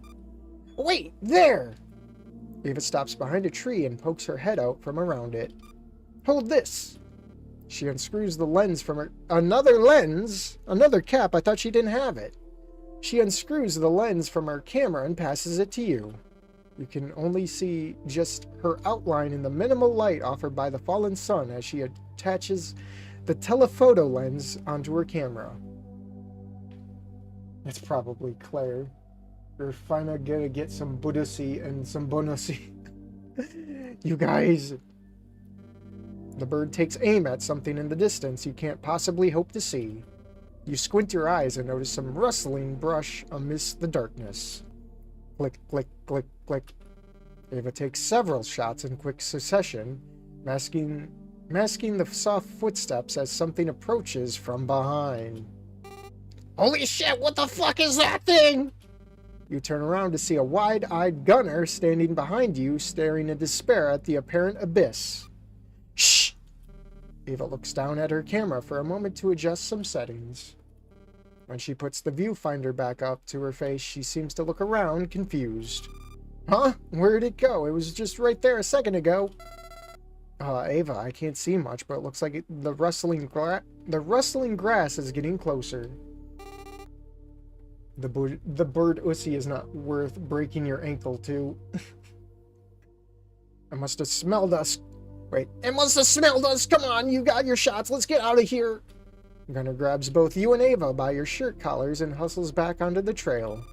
Hey, let go. Just one more shot. The smell of blood and rot wafts past your nose. The chance to look behind you. You chance a look behind you and feel a chill run down your spine when you see two glowing orbs staring at you. Gunner lets go of you as you overtake him and make it down the mountain. Wait, mountain's spelt wrong. Mount Tian, even faster than him. The haunting scent only dissipates when you spot a warm glow between the leaves in the distance. Your caveman instincts tell you that it must be a safe space. Agreed, rather get crushed by a bunny than get shoved by a hobo. But it's worth breaking minds. Out of breath and fueled solely by adrenaline, you double time it to what ends up being a campfire way out here of all places. Oh God, Claire's in her horny state. The smoky air and comforting heat are all you need to feel safe again.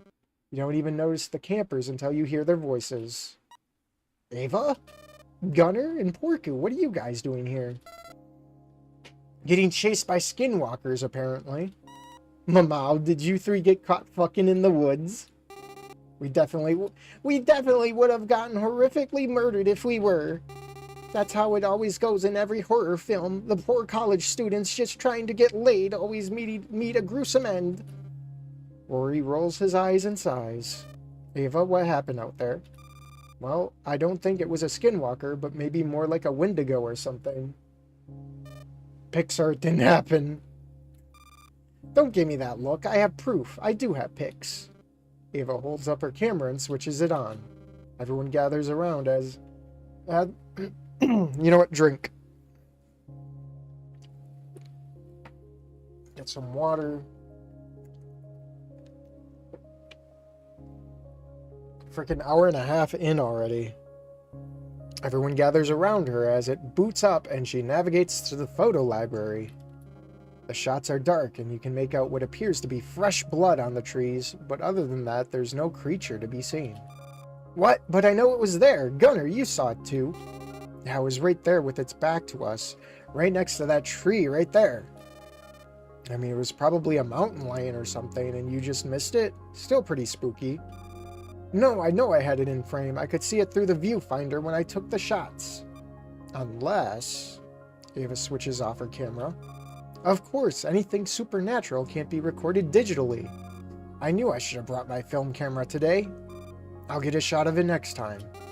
Next time? I'm not coming back here again, that's for sure. That thing was totally gonna eat us. I could see it in its eyes. Goat dude's gonna score. Yeah, we gotta let him have Claire. Big rip. Well, not everyone's a scaredy cat. Yeah, not everyone has wings to get away. Whatever it was, we should be safe here. Wild animals fear the fire. Claire throws another couple of sticks onto the flames. Might as well get cozy if we're gonna stay here a while. We're not gonna stay here all night, are we? I got homework to finish. Just until these two calm down. Until then, you're all cordially invited to join the Cuddle Puddle. The what? You are soon encompassed by a soft bunny fluff, followed shortly by coarse ram fur. Oof. Sorry, bro, I didn't mean to step on your balls. I swear we read this before, but we can't skip. Nah, Rory, run hands for the bonussy. It's Kay. Typical cat behavior, stepping all over you. At least Ava doesn't weigh much, and she crawls over to snuggle in between you and Gunner. Excuse me. Everyone comfy? You settle in to the warm fur and feathers surrounding you, which is admittedly probably the comfiest feeling you've ever experienced. Yep. Claire, you are the softest mattress I've ever laid on. Thanks! Whoa, now Ava, I know you're excited to be snuggling your crushes, but keep your pants on. What? You're the one with Rory's head between your tits. Happy ram noises. And you're the one sandwiched between two cuties. You engineered it to happen like this. You're welcome. Hehehe. Even in the cuddle puddle, those two can't stop arguing. Huff. My paw can't reach. Someone spank Ava for being ungrateful. Oh my gosh, don't you dare. What, you told me you were into that. Shh. I did not. $20 says you'll squawk. Shut. You may never get a chance like this again, should you go for it. I was made for this. I was made for this, guys. It'll be funny, right? She's vaguely into it, so she'll allow it, right? Your hand winds up and comes down with the force of 1,000 virgins. Squawk! Oh, boy. Hey, paws off my bird. Wait, no. Hey, paws off my bird! Gunner hisses and attacks with his claws, digging them into your neck. Oh, we're gonna die, guys. Oh, fuck, get him off me. Porku, wake up, sleepyhead. Oh, there goes my cords. Crap. Yeah, we fucking died. You blink a few times trying to recall where you are. You're surrounded by warmth and floof, and everyone is staring at you. That's right, you were forcibly indoctrinated into the cuddle cult, and then... you sure fall asleep quick. Did you know you talk in your sleep? What did I say? Something about my feathery booty? Gunner bursts out laughing. You're a hoot and a half, you know that, Porku. Oh, don't be mad, Ava. You should be honored Porku has dreams about your feathery butt. Ava tries to maintain her composure, but even she starts to crack up. Okay, maybe it was a little funny. Claire pulls everyone together for a tight hug once again. I'm so glad I met you all. I'm glad too. Y'all ready to go back into town? Yeah, I already forgot we were being hunted by a mythological creature. I'd say it's about time we get out of here. We should be fine with the 5 of us traveling together. Just have to make sure nobody gets picked off and skinwalkered. If it's a skinwalker versus Claire, my money's on the 300-pound, 7-foot-tall bunny. For sure, lanky cryptids blown the fuck out. 350 pounds, but who's keeping track, am I right? Or like a Dragons and Dungeons party transported into the real world. Tonight's been way more fun than any LARP club I've been to. Now I want to write a campaign based on this trip. I think I'll call it Cryptids and Crypts. I'd play it. I've been through this, but I can't skip it. Your party stamps out the dying campfire and covers it up with dirt in preparation for finally leaving the woods behind and returning to your comfy dorms. Finally, we skip. We see the gator. Please do! Blah, blah, blah. Ava. Blah, blah, blah, blah, blah, blah, blah, blah, blah, blah, blah, blah, blah, blah, blah, blah, blah, blah, blah, blah. Alright, and then we get one taken with Ava. I don't want to talk about it. I don't know if I'm ready to talk about that with anyone yet. That's fair. Miss Ellen throws her cigarette onto the ground and steps on it. I can tell something's seriously bothering you, though. My number's on the syllabus if you ever want to talk. She walks past you, her fluffy tail brushing against your arm as she descends the staircase back inside the building. What was that all about? You absent-mindedly make your way back to class, forgetting you had planned on skipping. Oh, this is where we keep going for... Yeah, we keep going, right? Zen, we keep going. I'm gonna take a drink.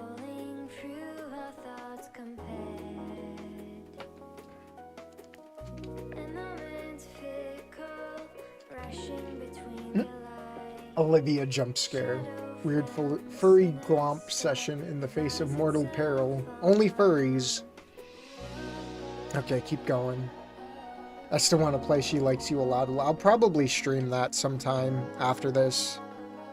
Alright, keep going. We've been through this, so zip, zip, zip, zip. It was worth it. It was worth it! What? Stick to the script, idiot! Rose pretends to bring down a wooden play sword over your neck, killing you instantly. That's your version of how this particular moment in history went down, at least. You don't know, you didn't read this chapter. The rest of the class awkwardly claps as you and your group take a bow and return to their seats. Sure. Sure? Where and when? I was thinking I'd meet with you right after class. Works for me, lol. Yay, I promise it's gonna be lots of fun. Can't wait. I'm gonna take a bathroom break today, yes, today. My first ever bathroom break, guys. I'm gonna take one real quick and I'll be right back.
Alright, I am back. Ready to go another hour before the next bathroom break. It's a bright and sunny day today. Puddles from last night's storm are strewn about and the air is heavy with humidity. Phew, I think we got some great shots today. Man, do you do this like every day? It's exhausting. Yeah, I think it's fun. Ree! Are you going to post some of your shots on Pinsta tonight? Actually, I was going to develop the roll of film I finished off today. Hey, if you want to lend me a hand, I'll be happy to show you how it's done. You're not doing anything else today, so you figure why not? Sure, lead the way. Is it just me, or does this background music remind me of Snoop Game and Wani background music? Okay, so developing film at home is sort of a tricky process. We'll be submerging the film in chemical baths for a while without any light, so I hope you're not afraid of the dark. What do you mean, like a dark room? Exactly. It has to be absolutely pitch black for this to work. I have the chemicals and stuff ready to go. We can draw the curtains and turn the lights off and go in the closet to develop these shots. As long as you know what you're doing. Don't worry, it's not as hard as it sounds. Just need to heat up some water first and to a precise temperature. Ava flips a switch on the electric kettle and it begins to hiss as she flutters around the room, gathering jars of liquid. Why is this one yellow, Ava? What have you been doing? You do your part in darkening the room. She insisted there not be any lights leaking inside. Ava lays out all the tools and materials on her desk and gives a brief overview of what you're doing. Alright, water's hot. You ready to start this? I think so. Then I'm turning out the lights in 3, 2, 1. Alright, I'm gonna crack open the film now. No matter what, you can't let any light in or it'll ruin the shots. You know where everything is, right? Yeah, it's kind of hard to tell where I am, though. It should only take about 30 minutes. Oh, it's gonna be 30 minutes in heaven, guys. You know what we're doing here. Hand me the can opener, please. Grab the can opener and feel around for any feathers to get your bearings in the dark. I like this part. I like this part. From you means things funny part or extremely weird lewd part. Yeah, you know what's happening. Hey, watch where you're poking that thing.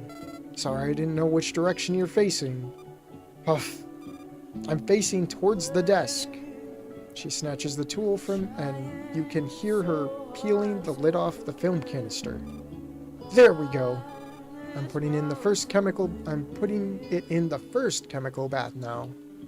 You're a bit of splashing as she submerges the film. Okay, now what? Now we waited for a couple minutes. That's it? Also, have to stir the chemicals every 45 seconds. Like I said, it's not that hard. It's more monotonous than anything.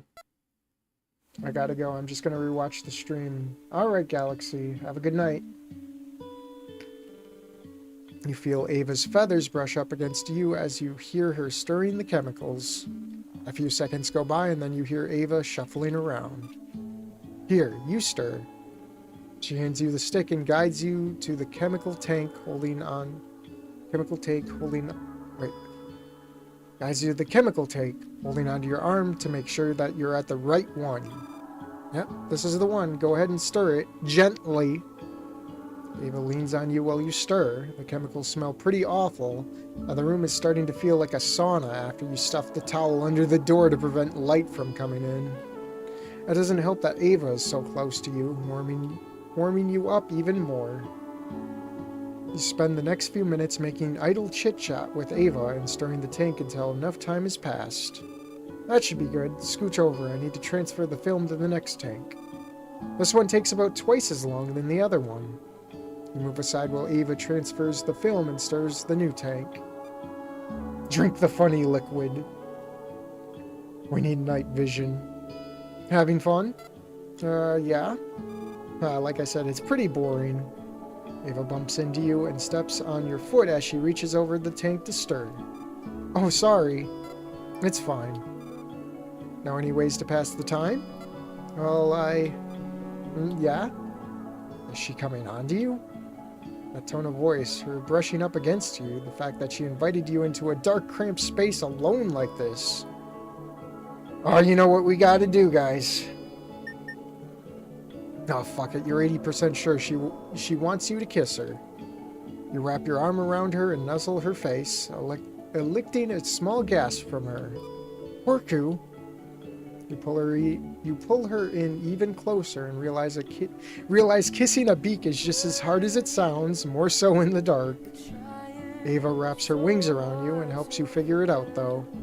For the next several minutes, you softly kiss each other while she idly stirs the chemical tanks from time to time. Suddenly, she stops and pushes you away. Drink it. Time out. I need to transfer the film. You laugh to yourself as she turns and reaches over to handle the film. While she's busy moving the film while you stand behind her, her tail feathers tickling your face. In a non-existent visibility, your hands begin to wander, giving you a pretty good image of how she's positioned. Are we going in for slap or spank part 2? She's bent over as she works on the film, cooing softly and grinding back against you as you feel her up. Oh, Porku, I think the film's good now. We can turn on the lights and see how it turned out. You feel around for the light switch and turn on the lights. Check it out, it turned out pretty good, I'd say. She holds up the negatives in the light, showing that the shots she took earlier.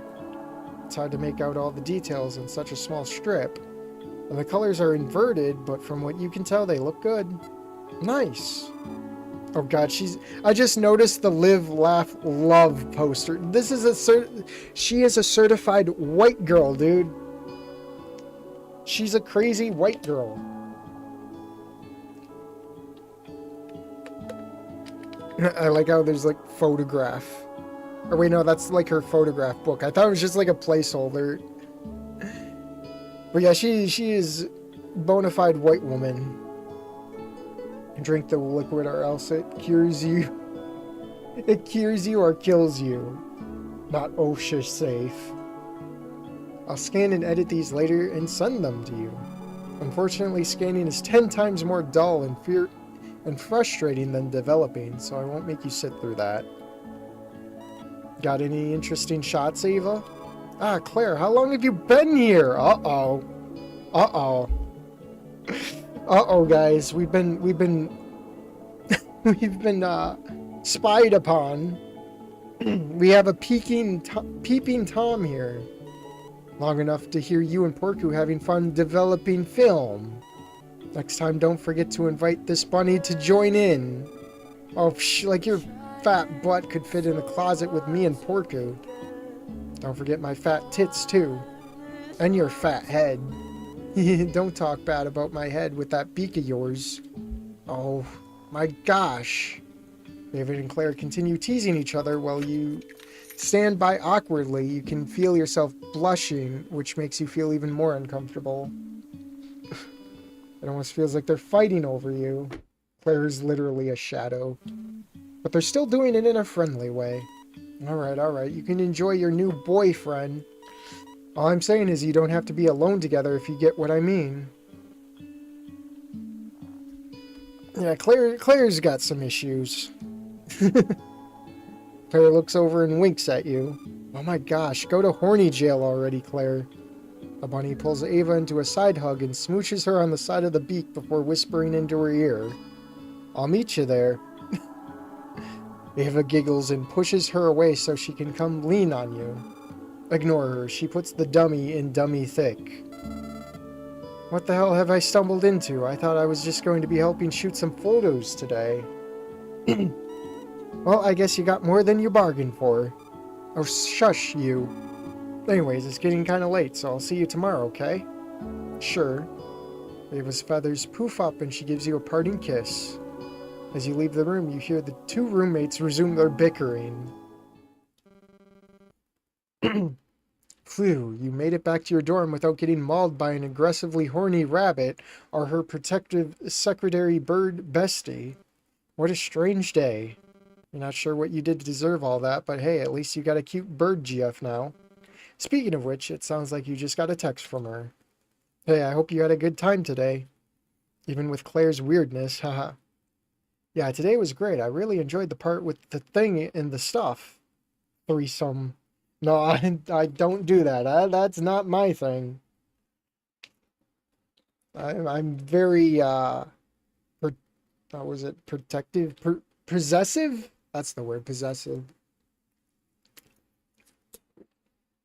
I don't share and I don't want more. Yeah, today was great. I really enjoyed the part with the thing and the stuff. Hopefully we can finish what we started soon. What thing we started, Ava? Same. Oh my god, stop eavesdropping on my conversations, Claire. Why is this a group chat? This isn't a group chat. I love you. Don't worry about her. She's harmless. You sure about that? You sure she's harmless, Ava? We know how Claire operates. We might have to find a more secluded place, lol. I'll come over to your dorm this weekend. Sounds good. Getting Ava means having Claire for dessert occasionally. Claire needs to go find, like, help in that case. Ava, worst girl in my opinion. Cresario is going to murder me now. You plug your phone into its charger and turn in for the night, excited to wake up tomorrow and see Ava again. It's been about a month since you started dating Ava. You've been hanging around campus more often, waiting for her to be done with class for the day instead of going straight home. You have to admit, it's pretty relaxing just sitting on a park bench and talking about how your day went with her. Some days you go on walks all over town, and she takes lots of selfies with you to post on Pinstagram. It kind of gets tiring, but it makes her happy, so you go along with it. At least you visited some pretty interesting places you otherwise never would have seen while she gets her photography practice in. Yesterday, she invited you to go on yet another excursion with her today, but she promises this one will be special. I wonder what she has in mind. Ava insisted that you come with her so early in the morning the sun wasn't even up. She mentioned something about a golden hour as the sun rises being the ideal time for photography. You weren't in any state to pay much attention to it, especially since you had to skip your morning coffee. But she did bring you out here to teach you how to use a camera, so you try to memorize the basic functions of the device and noob shooting techniques she shows you. If you want more of the image in focus, you have to stop down the aperture, but remember to adjust the shutter speed, or ISO, to compensate for the loss of light. Ah, you're fine for now. Angry gunner noises in the background. And how do I do that again? Ava presses a button and the screen turns on, showing a live view of what the lens sees. She then flicks a dial and the image becomes brighter or darker. See? Easy, right? We're basically just balancing the amount of light you get against motion blur, depth of field, and noise. This seems a lot more complicated than just clicking a button like you thought it would be, but you just nod your head like you know what she's saying. I don't know what I'm saying, but I'm going to take a drink at this rate. The words are defeating me, guides.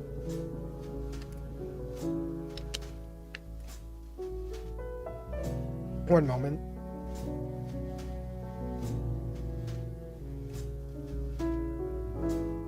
I just had a coughing fit because I swallowed wrong. I'm definitely living life to my bestest. That sure totally is a word.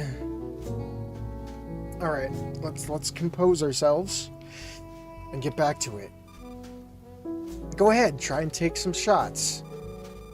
Remember to zoom in with your feet. Composure is an interesting frame. Adjust exposure and be very still when you press the shutter release button. You put your eye to the viewfinder and look around for something to shoot. Trying to remember all the steps at once while also trying to be creative in your shots is harder than it sounds. You end up settling for a boring shot of the waterfall with some rocks in the foreground. Hey, that's this place. How's this? Teacher is on the middle of a midlife crisis and the raccoon is really quick. Okay. Rat is self-insert. Player's definitely got a body count. Ava's crazy. Oof. Yeah, that beer is coming up. That's for sure. Let me see. You hand the camera over to Ava and she checks out the shots on screen. Not bad. It's exposed decently and it shows you put some thought into your composition. I won a card game. Congratulations. Let me show you a trick. Try setting the shutter speed really low, like a full second, and take that same shot. You can close down the aperture to make up for the increased light while getting everything in focus, too. And remember, you'll have to be very still, because every movement you make will just shake the frame. You take back the camera and follow Ava's advice, holding your breath as you take the shot. The 1 second the shutter is open feels like 10 seconds as you try your best not to move. Ka-chunk. The shutter finally returns to its closed position and you can review your photo. The long exposure time blended the movement of the waterfall into long streaks of light that looks like something you'd see in a calendar. Huh, so that's how those pictures are taken. Yeah, pretty neat, huh? Ava shows you a few more tricks as you play around with her camera, and you take some more shots of the surroundings until she suggests something else. Want to take a few pics of me? Uh-oh. Uh-oh, guys. You know where this is going. I'm usually the one shooting others, but I've picked up a few poses I could try. Oh, sure. Sweet. Ava guides you along, doing most of the work and positioning herself, choosing where to stand relative to all the available light and scenery. Same game I'm in, Rebirth. There is a minigame. Oh, there's my alarm. Hello, alarm. minigame called Queen's Blood, and I did the tournament, which is an event in the game. Actually enjoyed the rat dating option. It's actually felt like chemistry. Yeah, that's probably like the most normal route, I'd say. Everything else has some sort of fuckery with it.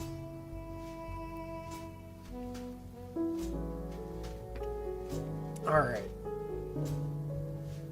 The malicious face on Sweet tells you everything. Yeah, it does. It starts out pretty tame, just her doing some mildly artsy, tasteful poses you might find on any art hose Pinstagram. But then she kicks off her shoes and socks and flaps over to the big rock jutting out from the pond. Okay, get a few shots of me up here on this rock with the waterfall in the background. That lens doesn't zoom very far, so you'll have to get your feet wet. As you're carefully stepping into the freezing water, trying not to step on any pointy rocks, you suddenly feel something land on top of your head, obstructing your vision. I wonder what that could be, guys. You pull it away from your eyes. It's Ava's shirt? Well, you just gonna stare or take some shots? You pick your jaw up from the ground and raise the camera to your eye, rapidly clicking the shutter button. Ava smirks as you take dozens of pics of her from several angles. Hey, auxiliary. We go, lol. Oh, this is like Claire Route, but flat. Claire Route, but flat. Easy there, don't fill up the SD card just yet. I won't. Hold on. The camera stopped responding. You look down to see if you maybe flipped the wrong switch or something. Damn it, why do they make these things so complicated? You just want to press the button and get a picture of get a picture of the sexy bird. Click. Aha, fixed it. Huh? Once again, your vision goes dark. You shake the fabric off your head. This time it was Ava's pants. Well, what do you think? Well, at least it's color coordinated. That's good. You're stunning. Thanks. Feel free to pose me in any way you want. You didn't bring a swimsuit, but you wade into the water to get closer, regardless, as you have fun taking various shots. Flat. She's not that flat, but like the shirt she wears doesn't do her much justice. Let's go. Okay, Nario. Ava assures you her camera is splash-proof, but you try not to get it too wet. After a while, Ava suggests something new. Hey, I never thought I'd say this, but want to try some... Please tell me this is going to be stream appropriate. Chris and Nario going feral. I mean, Bertle. Zen, is this going to be safe to stream, or do I have to bring the good old censor bar?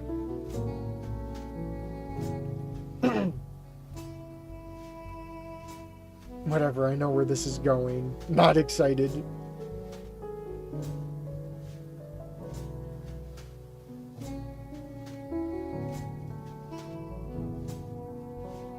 Well, in the meantime, I could take a drink. It's safe. Alright, sounds good.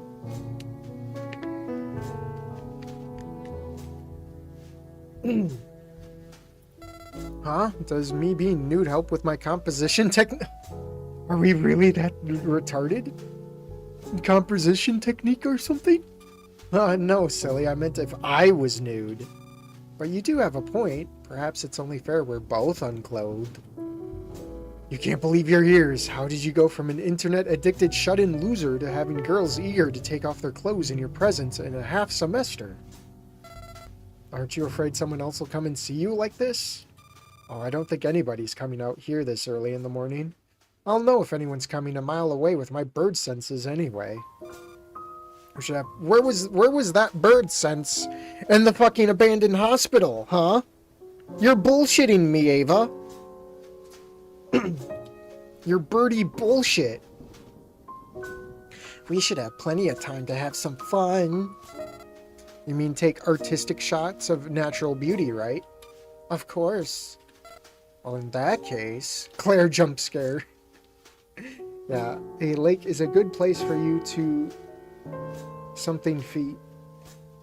Well, let me bump you there because I can't read. To eat your feet. Oh boy. Claire is the unique person that can and will be here right now, probably. You begin to strip out of your clothes with Ava following suit. Ava was a bit camera shy at first, but you managed to get some interesting shots of her between some lewd touching. Honestly, you're surprised. You know who's gonna be lurking this camera? It's gonna be Claire. Claire is going to be all over this camera afterwards. You know that, right?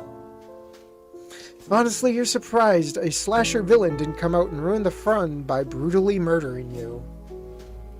Armored, what the fuck does bump mean? It means so I can read it because of the stupid, the heart react on the bottom right corner covers up words that I would really like to read.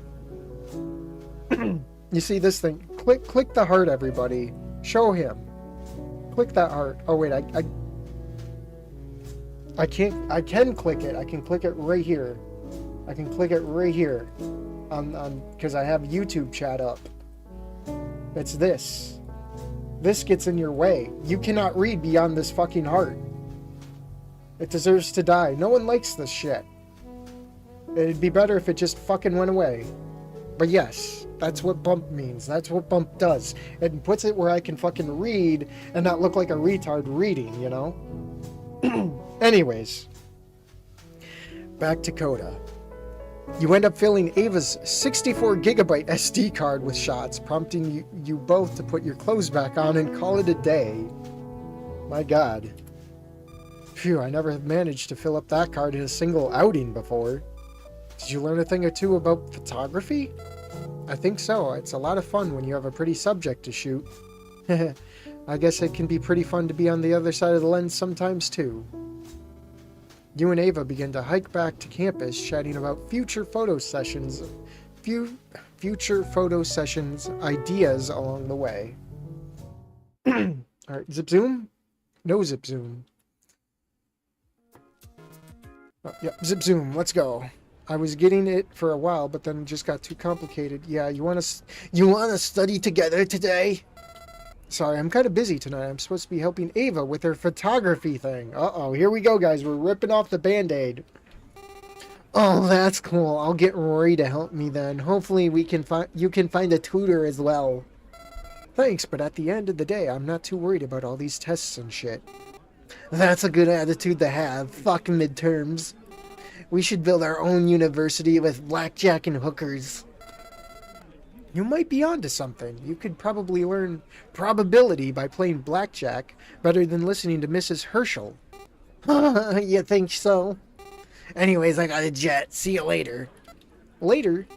And good luck with those midterms, bro. Same to you. Ava Route was long. It's kind of a little lengthy. I don't know. I think it was the haunted hospital that lengthened it out a bit. Zip zoom. Oh god, what is this? Several walls of text. Oh my god. What? Is this a meme? Am I getting epically trolled? Why are you so weird? Oh my god, shut up already. I feel so bad for subjecting Ava to this. Oh my god. I'm gonna get canceled on Twitter. I shouldn't. Zip zoom. Zip zoom. Zip zoom. Alright. You wave and walk over. It looks like everyone's already brought drinks. Hey guys, what's up? Hey Porku, come have a seat. I already got you a drink. Thanks. You give her a smooch on the cheek before sitting down and taking a sip. The feathers puff up and she wraps a wing around you. That fucking soy voice. Yeah, I've been practicing that one for a while. Probably a year, making fun of soy boys on the internet, on Twitter. The soy voice is killing me. I like it. This is just what I was meant for. Making fun of soy boys. Okay, it's Jover. Oh my gosh, you two are so adorable together. Ava's the cute one. I'm the cuter one. What? No. What? Yes. Let's settle this with a vote. Who's cuter? You are, poor. Of course Claire would say that. Ava. Of course. Ava! Of course, Gunner. I can't pick a side, so I'm staying out of it. Of course, because Rory is bisexual. I guess it's a draw. But if you insist, I still think you're cuter. Aw. You and your newfound group of friends spend the next hour or so just chilling and talking about recent going-ons in your lives. When it comes time to go back home, you wave goodbye to everyone except Ava, who walks you back to your dorm. That was very short. That was a super short cafe section. I'm disappointed. What the hell does Jover mean? It's a meme, Mr. Laughable. It's a meme. A couple of days later. Hi, are you ready for our date today? Yep, I'm just about to head out right now. Don't keep me waiting. You grab your jacket and speed walk out the door, eager for your date. Is this where we get hospital? Yep. Here, we'll just say yes this time. Yes, I mean, kinda. What a strange thing to ask a stranger. There are strange people in this world. I guess I'm one of them. You appear to be one too. How so? You just said you think people hate you before getting to know you. That's not really a normal thought, now is it? That's normal to me. But I guess I see your point. Normies don't really think about this sort of thing. It seems we have similar thoughts. I'm still investigating auras, but I think people with alike thoughts will have comparable auras. Or perhaps it's the other way around. Maybe two people with the same aura will have the same thoughts. What the heck is even an aura? It's kind of hard to define. It's a metaphysical property all sentient beings possess that influences your connections and pathways in life. I believe it's an evolved social mechanism. Sounds like something a schizophrenic would come up with. Tell me more. Oh my gosh, okay. Sorry, I'm just getting really excited. Not many people care to hear about my aura theories. In fact, you're the first person I've talked to for this long at Harmonia. I wonder why. Though I did kind of have to knock you out for this to happen. I forgive you. So what do you think my aura says about me? I suspect you have an aura that repels most people, but allows a select ones through. You're like a black coffee, bitter tasting and intolerable for most unless you dress it up with a cream and sugar, but some people really prefer the bitterness. I can be pretty bitter. So auras are like an inherent personal bias we have towards types of people. Yes! Now you're getting it. You might get along with another bitter aura because you're the same, or you might get along with a creamy aura because you pair well together. But oftentimes the requirements are so highly specific you need a certain type of addictive to go with a certain roast. That just sounds like a measure of how well people get along based on their personality. It does, but it's deeper than that. Now consider that someone doesn't have to taste a coffee to tell it's bitter. It's already in the air. They can smell it. They can smell your aura too. Not literally, this is just a metaphor. Your aura permeates into all aspects of your existence, through walls, space, time, information systems like internets, possibly even across people you encounter. The point is, someone can read your aura without ever knowing your personality. In fact, your personality, or the one you present to others, doesn't have to match your aura. You can have a sour aura and be a sweet person. So how are auras consciously perceived? This sounds like a schizophrenic thought. It does. It's over, but with a J. It's referencing Joe Biden. That's what Jover means. They're not. And not, at least not normally. I'm training to be proficient in reading auras, but I still get them wrong all the time. I may even be completely wrong about you. It's an underdeveloped scientific field of study that has been suppressed by governments because it has dangerous implications, so I'm like a pioneer in researching this kind of stuff. Wow, and it's totally not made up bullshit? Nope, it's as real as the simulation we're living in. That is to say, it's canon, or whatever that means. And what exactly are the implications of auras being real? It's tied to fate. Everyone has a fate, but your aura determines how you reach it. It can even affect the final outcome to some degree. It's true, I've seen it before. I'm so excited to observe and research this phenomenon more. I'm collecting all my notes and working on a paper to publish once I have sufficient evidence. So it's all unproven theory as of now. Sort of. Metaphysical interactions are kind of hard to prove real. It's like a black hole of information that has yet to be deduced.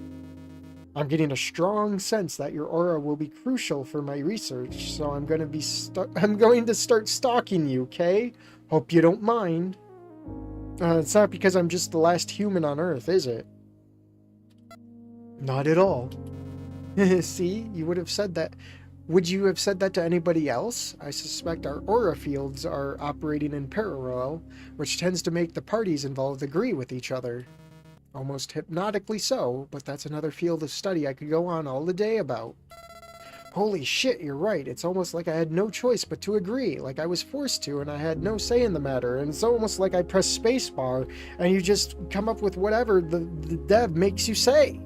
I have no choice in this.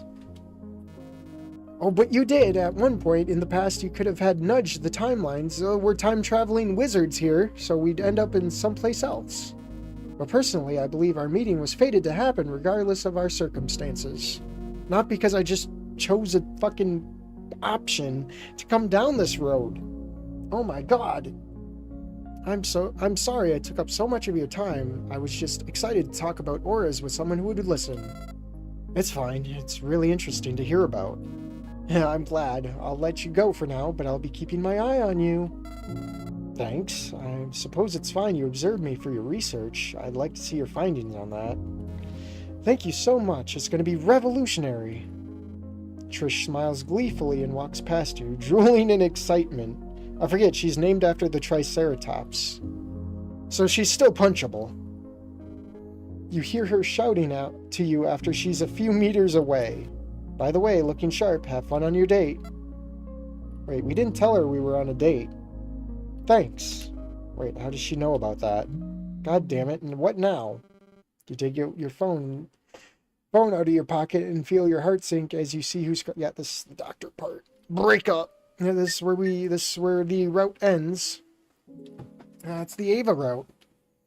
So, goodbye, Lemon. You said you didn't want to experience the Rori Route. I'm gonna drink what's ever left in the can, and we're gonna do this.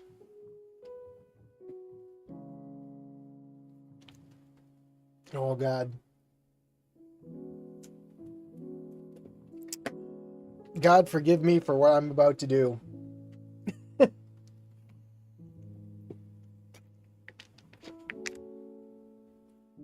If it gets too bad, I'm cracking open another can. This is the part where I leave. See ya, Lemon. Porku's inner thoughts are talking a lot today. Yes, I have constructive criticisms, to put it lightly. Alright, Rori Route. We gotta butter this guy up. Zip zoom. Porku. My name is Porku. Yes. That's wrong. Oh no, it takes me here. Alright. I thought we'd get funny dialogue, but no. Alright. Zip zoom. Which one? At least you know what you want to do or play any games. We'll just go with that one. Zip zoom. Zip zoom. Eternity. Zip zoom. Zip zoom. Zippity zoom. And random. Don't need a study partner. Already have plans. Shrug. He's alright. Zip zoom. Tastes like piss. Maybe get a minor. Down off your umbrella. Boys shouldn't wear skirts. Sorry, I'm not into fat chicks. Butter up Rori. None of these are for Rori. I've gleamed. It's not. Fucking Nario, it's time for Ram Ram. God damn it. I should mute you for like 5 minutes for that one, man. Oh. You won't be here to see us sitting on Rori's lap. Oh god. Every character should just be Claire. Hey, Kissa. Oh. I mean, that would be interesting. Every character's just Claire. Then it wouldn't be weird, because every character's just Claire. It'd be the hive mind of Claire. Alright, I'll just read literature, I suppose. What? Zip zoom. You should have. Haha, funny. Watch, it's gonna fucking drop a dick pic, I guess, and I'm gonna get banned, guys. You should have. Oh well. Quick joking around, Porku. It would have been super funny. Haha, no homo, right? Ha, just bros being bros. Lamau, that's so wacky. I know, right? Could you imagine me ever doing that? It still sounds like you would have had a wild time. Fuck, I wish I could have gone to that party. To think I'd never have gone to the party if you hadn't told me to. Haha, lol. There will be other parties, though. Yeah. You doing anything for the rest of the today? Question mark. I gotta chill in bed. Doctor's orders. Ah, it makes sense. Let me know if you need anything. Anything. Within reason. Alright. Like, goat boy. Yeah, we've read that. My god. I'll mute myself for this. Don't worry. But I'm right about the horns. What do you mean? The horns are like handlebars. It is Thirsty Thursday after all. You're about to feel the goat. No, it won't. What do you mean, no, it won't? Oh yeah, this is bad. Alright, change. Zip zoom. Offer cinnamon roll. I'll pass. Oh, don't look at Rose's answers. Oh. Oh, did we get put into Rose's route? Uh-oh, guys, I don't feel so good. Zen, what did I do wrong?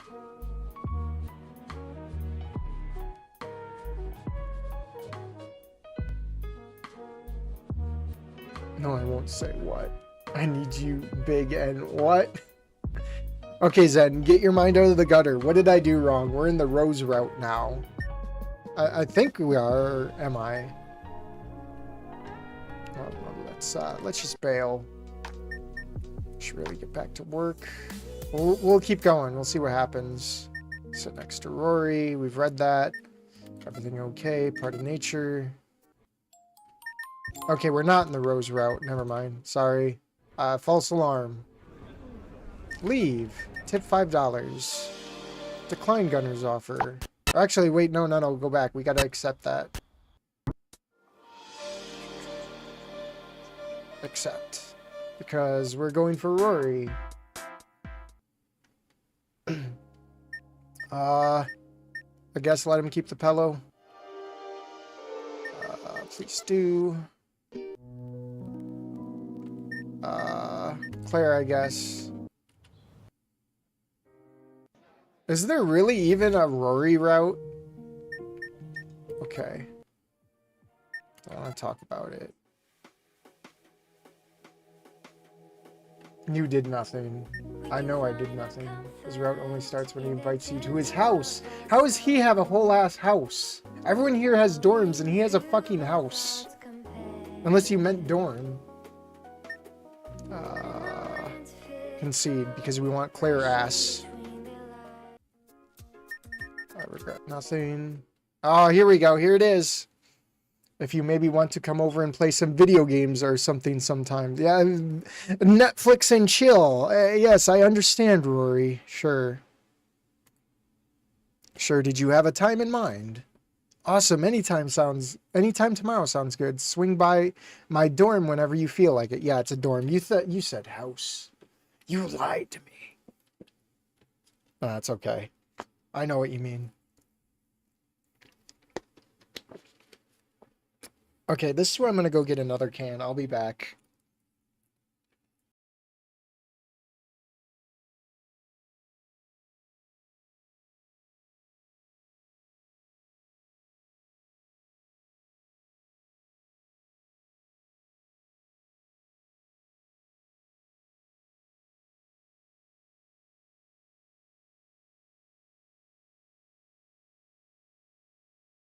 All right, I'm back. Okay, here's some can opening ASMR for you guys, if it'll catch. There you go. Yeah, it looks like we'll be cutting it close at 3, so I don't know if I'll be doing another stream or not. We'll see how it goes. It's a bright and sunny day today. Puddles from last night's storm are strewn about and the air is heavy with humidity. You better let Rory know you're on your way. Hey, I'm heading over there now. Cool, I'm just finishing getting the things set up over here. Should be done by the time you get here. Alright, I'll be there in like 10 minutes. A short walk later, you find yourself at Rory's dorm building. Gunnar just happens to be walking outside the door as you're about to head inside. Sup, Porku, where are you going? Gonna play some video with Rory. Oh yeah, you mentioned something like that. We can't really stand staying inside for too long, so I'm gonna go and kick some balls. He gestures to the soccer ball under his foot. I'm more into pressing buttons and melting my eyes in the glow of a TV screen in a dark room. Kind of like what I'm doing now, but I have at least some lights on me. Haha, have fun with that. I'll stay out late so you and Rory can have some time alone together. Ha ha ha ha. Oh wait, I got the soy boy voice. Have fun with that. I'll stay out late so you and Rory can have some time alone together. You laugh along with him, but you might actually end up being thankful for that depending on how things go. As you wave goodbye to Gunnar and head inside, you wonder if Rory really just wants to hang out or if there's something even more to it.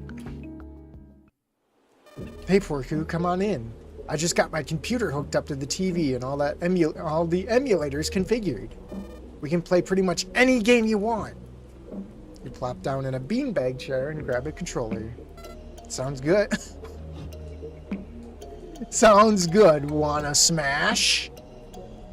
That's a drink. If I get alcohol poisoning, I'm blaming this game. What? You have Super Smash Sisters on here, don't you? Alright, yeah. He goes over to the computer and loads up the game. Do you mind setting up a match? I gotta take care of something real quick. Sure, no problem. You set up the rules and choose your character while Rory steps out of view. He returns a minute later and sits in his epic gamer chair with a fight stick on his lap. Wow, we got a tryhard over here. We got an FC... What is it? FGC? Fighting... I'm too retarded to remember right now. Every gay moment you drink. Yes, that's pretty much what it's gonna be, man. There's no way I'm doing this sober. Is it FGC? This dude goes to tournaments, doesn't he? No one with a fucking fighting stick does not go to tournaments. Nothing is gay about smashing your bro. Oh. Alright, breathe and go. Ah, fight stick, really? Yeah. Did I not call it, guys? Yeah, I go to tournaments and stuff. I wanted to have good competing gear. Well, go easy on me. I'm not a pro gamer. I don't even have a rainbow keyboard. I do. Don't worry, my reflexes are going to be slow tonight. Why is that? You've been drinking, haven't you? Rory turns to you and pulls out a bottle of whiskey out from his hoodie. He brought the strong stuff. Holy shit. He's going to be smashed in more ways than one. What are you drinking, Porku? Rolling Rock. I don't really drink that much, so I'm kind of like a lightweight now. I It's not gay. It's not gay if the balls don't touch. Sure. I've already been sipping on this. Just a little something to calm the nerves, you know. Whoa, nice. Can't you get in huge trouble for bringing that into the dorms though? Especially since you're underage. Rori hiccups. Oh no, now it kicked in. Oh no. Oh God, please see me through this. I guess we better get rid of the evidence then, huh? He grabs the bottle and holds it out for you to take. Oh. Fucking YOLO. Hell yeah! You grab the bottle and take a swig. The potent whiskey burns your throat and fills your stomach with warmth. The odor is enough to make you wince, let alone the taste. Ah! That was my same reaction my first time too. Shut up and hit start. You and Rori take turns passing the bottle back and forth, gradually becoming worse at the games you're playing, yet having more fun the drunker you get. Well, that's how it goes. Something about letting all your worries slip away while you mash buttons and trash talk each other makes for the most enjoyable evening. All while sitting in a steamy room with a cute guy. All the dorkiness of Rori disappears as he becomes more relaxed and almost arrogant with the way he plays, going for risky, stylish combos rather than safe, effective ones. Hey. Yeah? It's getting kind of hot in here. You mind if I... Alright. Drink. You mind if I take my pants off? Maybe it's just the alcohol, but the way he so confidently said that instantly puts a blush on your face. He's right, though. It is getting kind of hot. And it's not really that weird for animal people to take their pants off because they have fur, right? Thankfully, spending all that time on video game image boards prepared you for sleepovers like this. Fucking 4chan. Only if I can join you. Now you're talking. You and Rori shakily rise from your seats and undo your pants. Rori particularly seems to have a difficult time as he stumbles from side to side until sitting back down and kicking off his pants legs. Pretty... I know it is. Oh God. Oh, there we go. Nice undies, by the way. Same dude. Say, how about we make this a little more interesting? I'm listening. Loser has to sit in the winner's lap for the next few rounds. You're on! You blurt it out without even thinking. On quick retrospection, you realize you've lost 9 out of the past 10 matches, and you only won one because Rori got up to take a piss. This is gonna be hard. That's a drink right there. My God. Try to win or lose on purpose. Which way do we go, Zen? I'm not choosing this one.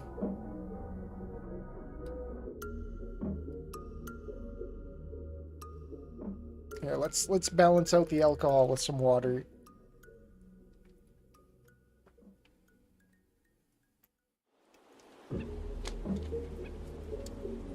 Ugh. Drink port 2. We lose. Okay, so we gotta lose for this one. Alright. The thought of sitting in Rori's lap is all you need to throw the match. You play extra bad to ensure you lose, though it probably wasn't necessary. What was that? Don't tell me you lost on purpose. Shut up. It was the alcohol making me all slow and stuff. Shh. The alcohol is speaking to me. Sure, Porku. Now hurry up and get your cute butt up here. His words elicit a giggle out of you, throwing out any pretense of you not being eager to do this. Rori moves his fight stick out of the way and pats his lap. You hop up over from your beanbag chair and stumble over to Rori, planting your rear square in his lap and fidgeting around to get comfortable. You can hear a soft sigh from behind you as his hand grabs your waist and pulls you closer to him. With the worst possible timing, the door creaks open and Gunnar pokes his head inside.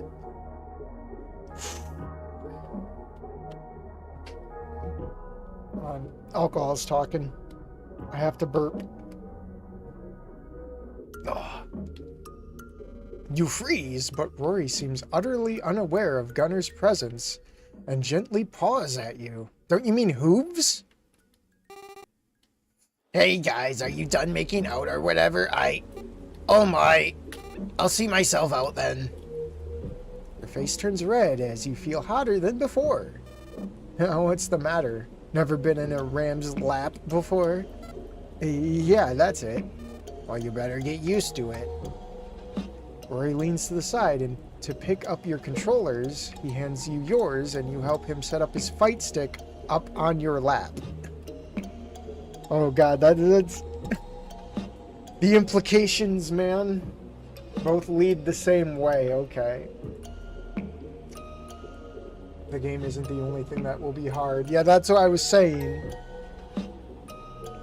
And here I am, taking sips of beer. You get settled in and lean back against Rory's chest while he gets used to this control scheme. You gonna pick your character or what? Alright, sorry. You hurry and choose your fighter and resume playing. Rori rests his muzzle on your shoulder and several rounds go by, usually with him winning. It doesn't help that you're distracted. He's so warm and soft. A spontaneous thought pops into your head. You should kiss him. Oh, we gotta. You know what?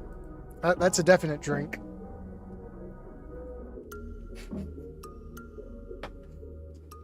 God damn it, kiss a 3 naked cowboy. My god. Dude, shut up about the rain.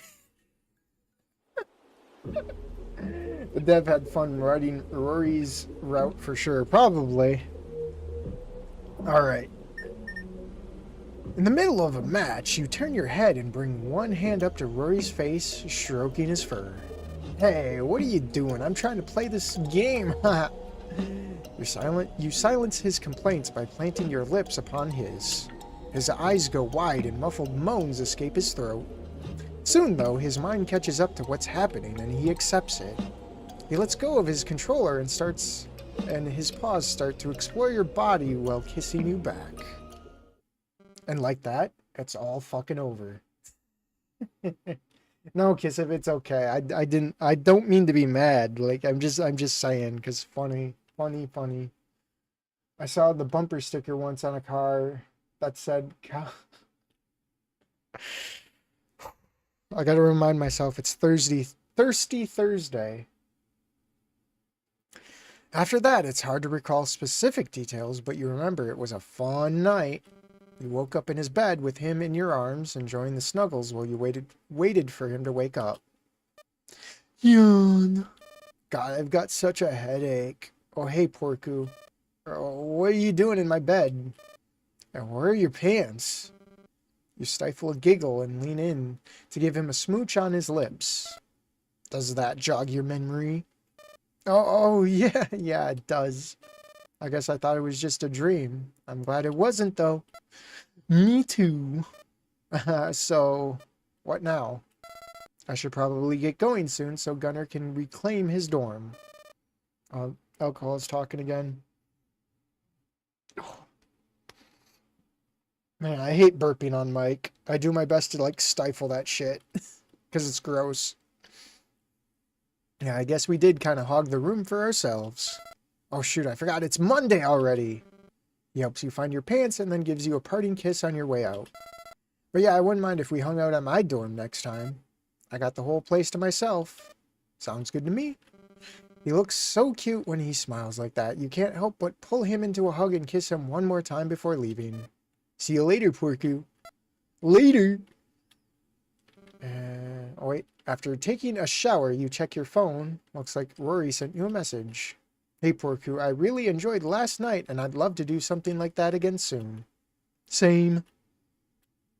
Gunnar's been complaining it smells like sweaty human in here now, Lamau.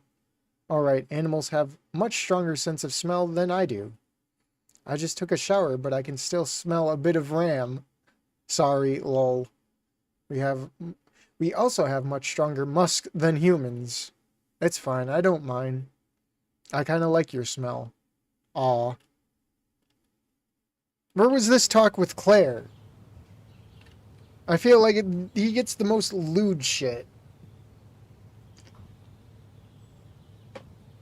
It's been about a month since you started dating Rory. You've made it a weekly thing to play video games, usually at your place. Today, however, you're going to be playing at a local tournament. More specifically, you're going to be cheering Rory on as he competes in some fighting games there. You didn't even recognize some of the more obscure Japanese fighting games on the list, but he seemed really excited about it. Wow, there sure are a lot more people here than you thought there would be. It smells worse than a zoo here, especially near Smash players. Oh, we gotta bring up that reference.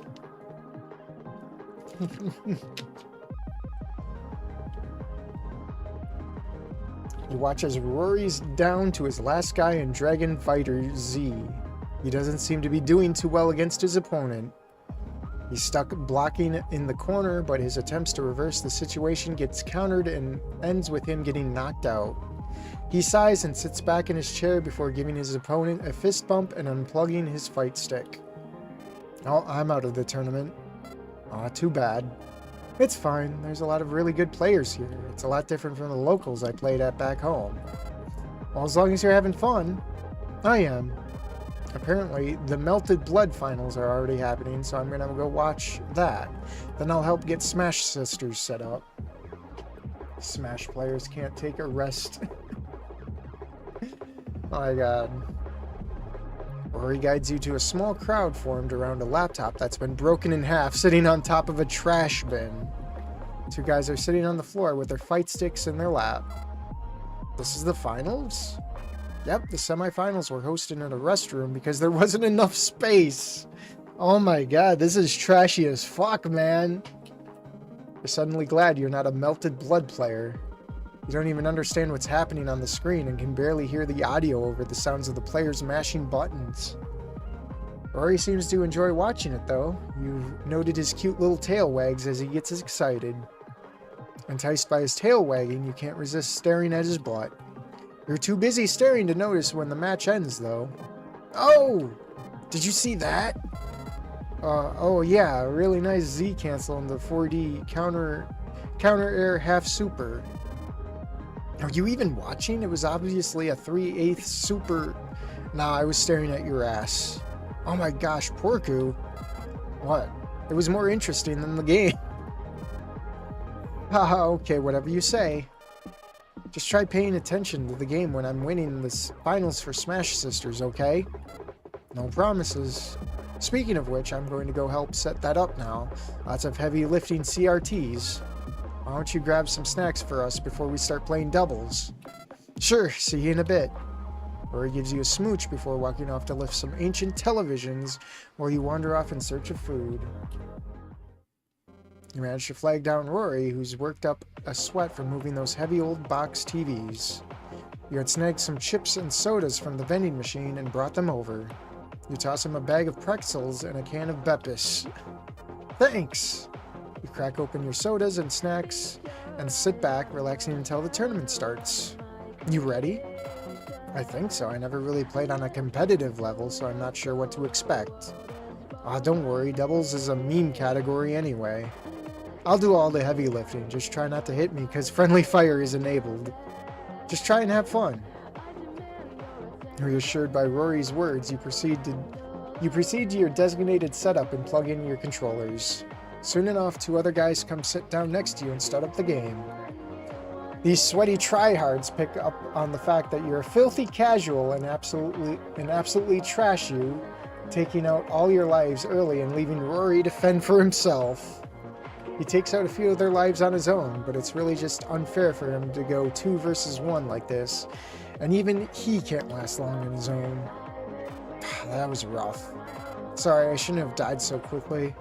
No, it's fine. I'm still having fun. Hopefully you are too. Yeah, it's nice getting to play with you. I just hate that I'm dragging you down. Don't even worry about it. Like I said, doubles is just for fun. I'll get a chance to kick some butt in singles. You get to play one more game before losing and getting knocked out of the doubles tournament, but Rori doesn't seem to mind. You stick around to watch the rest of the matches until it's time for singles to start. Rori convinced you to try competing in this bracket as well, even though you know you won't get far. As predicted, you get knocked out 2 games in. Oh well, at least now you can go cheer Rori on without the stress of competing. You look around for his horns and waggly tail, and spot him playing on a setup connected to the projector screen. Woo! Go Rori! Your cheers are for naught, however, as he ultimately loses the match. He gives his opponent a fist bump and walks over to you. Sup? Of course you can start watching as soon.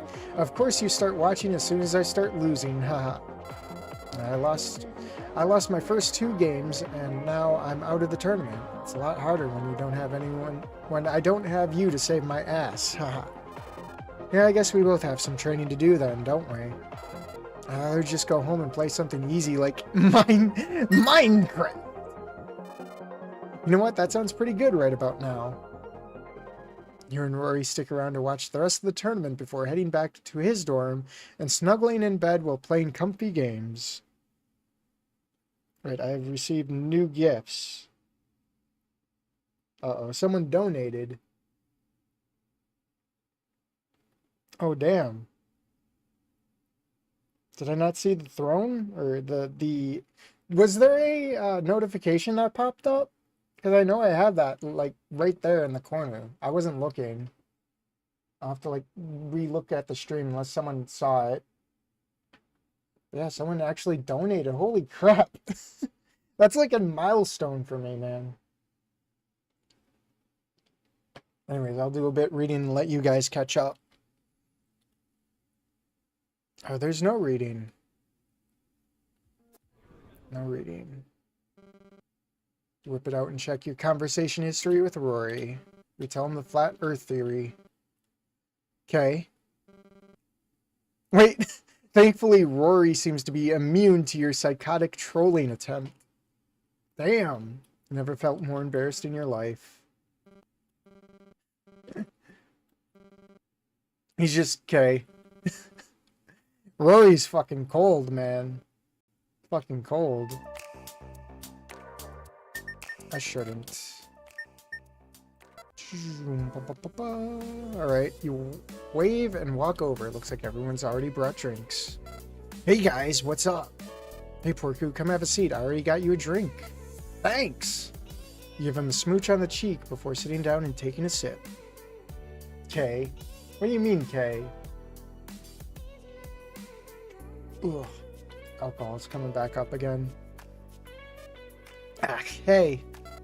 Hey yourself, cutie. Oh my gosh, you two are so adorable. We are not. Yes, we are. Ava and Gunnar are the cuter couple. Oh yeah, they're together now. Go harass them about it. All eyes turn towards the bird and cat. Oh, what? What did I say? I knew you were into him ever since you first laid eyes on him. Oh, shut up, you. No, keep going. I want to hear more. The first time we saw you, she said you were cute. You tricked me into saying that. And she was so checking you out at that party. Claire, I swear I will knock you out right here and now. As usual, Ava and Claire argue back and forth, much to your entertainment. Rori shows you memes on his phone while you sit back and enjoy the show. You can get used to hangouts like these happening more often. When it comes time to go back home, you wave goodbye to everyone except Rori, who walks you back to your dorm. And this is where the route ends, doesn't it? A couple days later. Sup, Porker, you ready for our date today? Yep, I'm just about to head out right now. Sweet, I'll see you in a little bit. You grab your jacket and speed walk out the door, eager for your date. Just channeling my inner Rori. Is that supposed to mean something, Nario? Hit her with the what? Break up with Rori. And that's it. That's the game. We survived. And you know what? All in all, decent visual novel. I'd definitely be looking forward to this coming out. But we're definitely going to pick up the Claire route once the full game comes out. Claire's first. Maybe what we'll do is we'll do the same routes we did for the demo for the full game. What do you guys think? Or should we throw up another poll again? Should we throw the routes to the polls?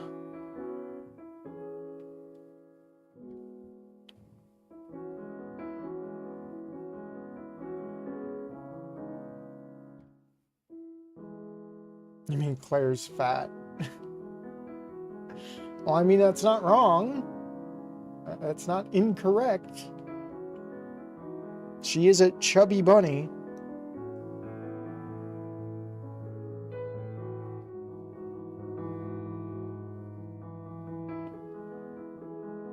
But yeah, after this one, we'll probably check out She Likes You a Lotl. I don't know when I'm gonna set that up. Maybe this weekend? Saturday or Sunday? I'll decide once tomorrow rolls around, perhaps.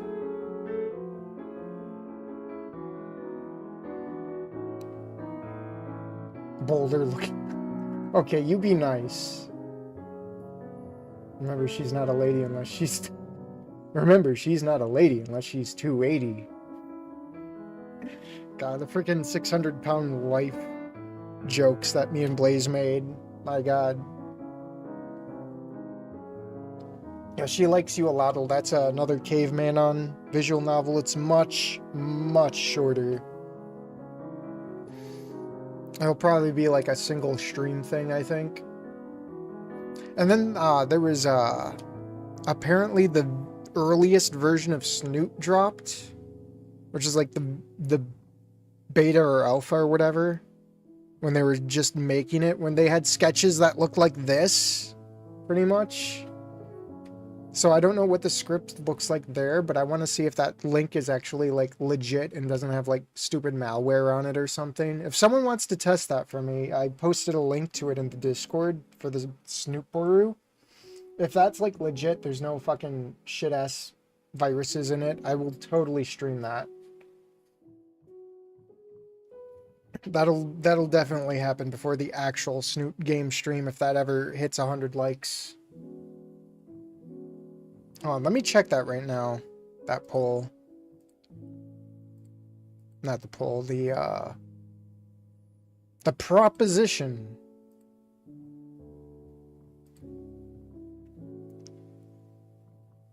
Yeah, the one that says, okay, I've been asked about doing a playthrough of Vanilla Snoop game a few times. I will haggle with you all. If this community post gets 100 likes, I will do a Snoop game playthrough stream after we finish Coda VN. Okay. And right now it's sitting at 71 likes. If you can find more people to go like that shit, I will go play Snoop game. that's the deal. But I will play the bootleg, or not even bootleg, the beta Snoop game for sure, if that's proven to be genuine. Remember, with a big girl, she keeps you warm in the wintertime, and she's shade in the summertime. Naomi mod. I don't know about the Naomi mod. Maybe. I might have to bring drinks for that one too. I don't know. I'm very anti-Naomi. More like no more Naomi.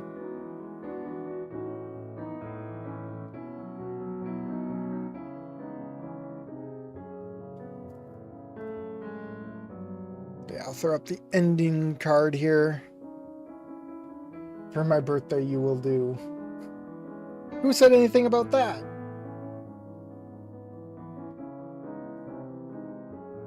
Anyways, yeah. I'll probably check it out. There's always some VN to play out there, whether it's an actual game or a mod. It brings in the people. I've really struck the visual novel audience, that's for sure. That's what brings in. That's really what brings in the people. Fortnite doesn't bring in anything. Chocobo brings in a few people. But it really is the visual novels, and it's going to be uncomfortable for me to become the visual novel channel, even though I don't feel like I'm one of those, but if it works, I'll go with it. Well, I'm gonna go to bed. Good night, everyone. Good night, Dr. Coconut. Bye, Mr. Laughable. Bye, y'all. I'll probably wrap it up. Maybe I'll poke in another stream here. We'll pop in. What do I want to pop in? Well, I do have Fortnite dailies. No, I don't think anyone's going to want to watch those. Do what you want. This is your life. True. That's either chasing my heart or chasing the views. That is definitely the decision. Good night, Zen. I mean, I might be throwing on another stream. I'm definitely debating it. For all I know, I could probably just throw on Bee Swarm and we could just shoot the shit or something, you know? Are we down for like Bee Swarm or something? Well, actually, Lemon's not here. So I know Lemon plays Bee Swarm, I think. Or at least he tried to. I will be here for a while. Alright. Well, here, I'm gonna go end the stream, take a bathroom break, and then we'll come back with something else. Hitting the hay myself. Alright, good night, Jordan. Well, I'm gonna go take my bathroom break, and we will be back with another stream.